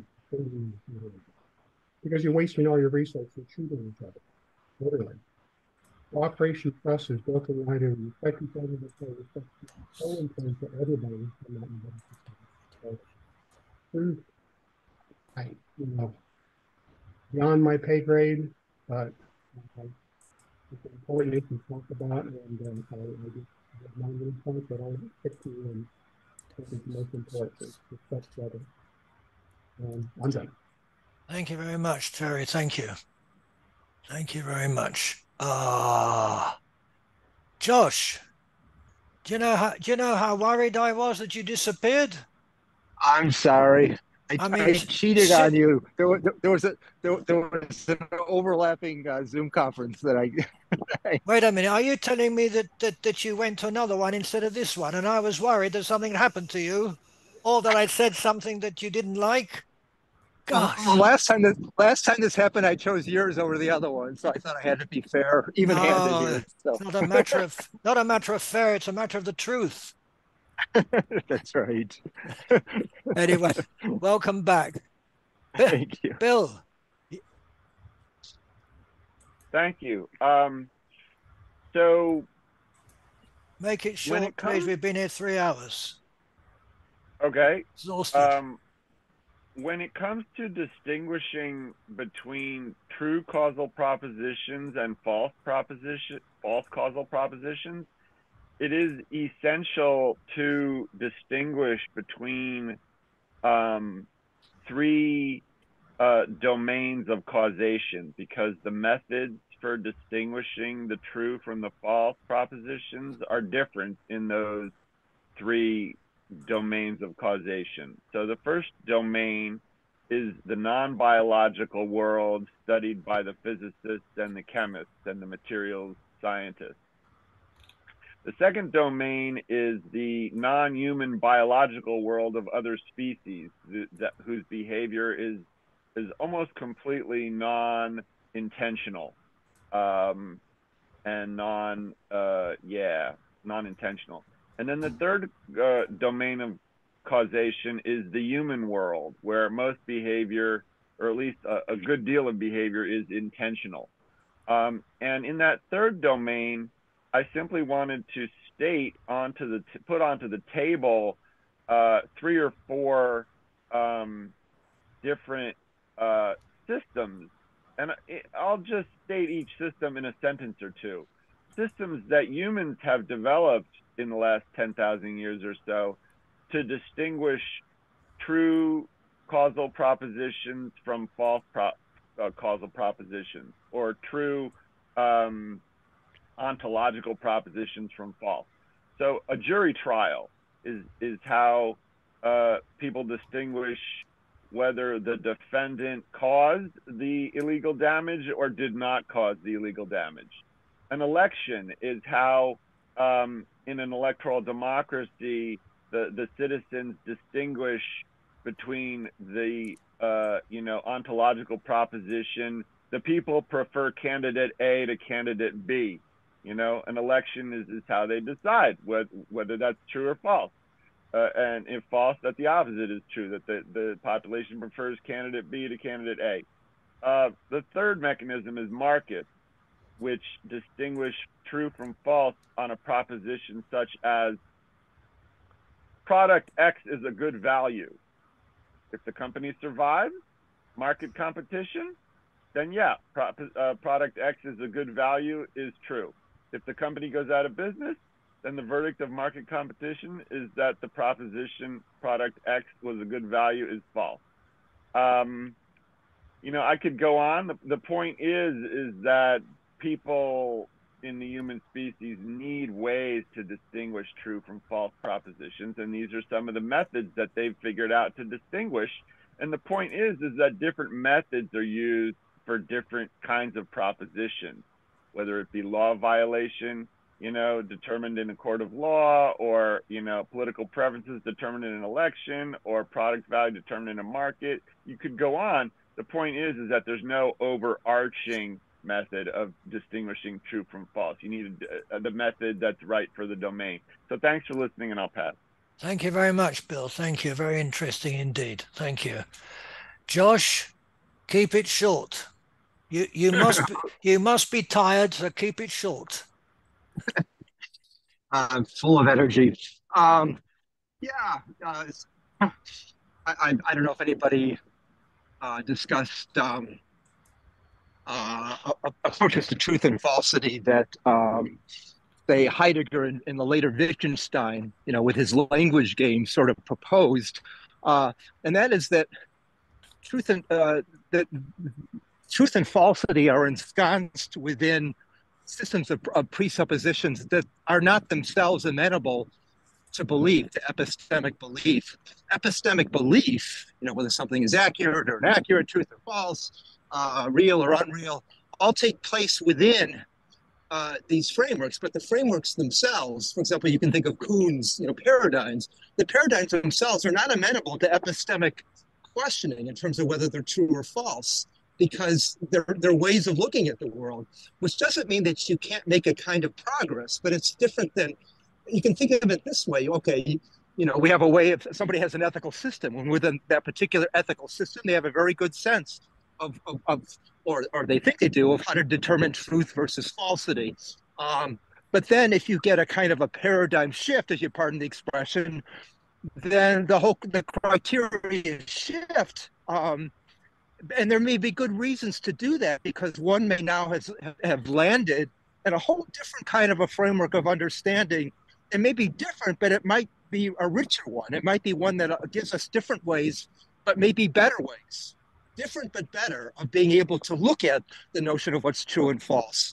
So there's a kind of a movement, I think a more profound creative movement, or a movement of insight, which isn't itself about truth or falsity, but about a kind of playing around with different frameworks of understanding that that lead one to more intimate ways of finding interconnections with things. And then within those frameworks, one can then establish particular propositional forms of truth and falsity. Okay, I'll shut up. Oh, wow. Josh, well done. Well done. Carry on walking. I will. You've got another month to do it. And I would like to thank everybody if there were a land bridge between here and you, if I, with all the walking I've done, 3,000 you'd have miles, done it. You'd have done it twice. I would have been in Ramada Sharon by now. Definitely, and back. By the way, Josh, I have to ask: are you on the East Coast somewhere? The weather you're getting looks very similar to ours. No, I'm in the Chicago area. Chicago. Okay, well, I guess the whole country is getting this kind of weather right now. Yeah, it's actually pretty mild. It's about 40, so I can't complain. Somewhere in there's truth. James, somewhere. James, you just jumped in before. Yeah, I just figured it out. All off. I just came up with a last word for me. You gotta believe somebody sometime. Oh, very good. Very nice. A very nice way. Very nice way of ending. Thank you very much. Thank you, everybody, for coming. It was a great pleasure, and I look forward to seeing you the next first Sunday of the month. Keep well, everybody. Ron, I have. Could I, Ron? Hi. Yes. Could I say something? It's very difficult to read chat and listen. Do you save anywhere chat, maybe online? I have the, if anybody wants the chat, I can send it to you as a file. Okay, could you please send it to me? Yes, I will send it to you. Send it to me as well. Okay, anybody wants it can write to me. I'll send you a file to chat. I'm just asking you. Thank you. I can't see it either, because I see it now and again, but I really don't know. Yes, it's not possible to follow both. I know. Basically, it's impossible to do two things at once, that I've been saying for a long time. Anyway. This is the truth. I know, because I wrote it in my book. Bye, everybody. Thank you. See you next time. Bye.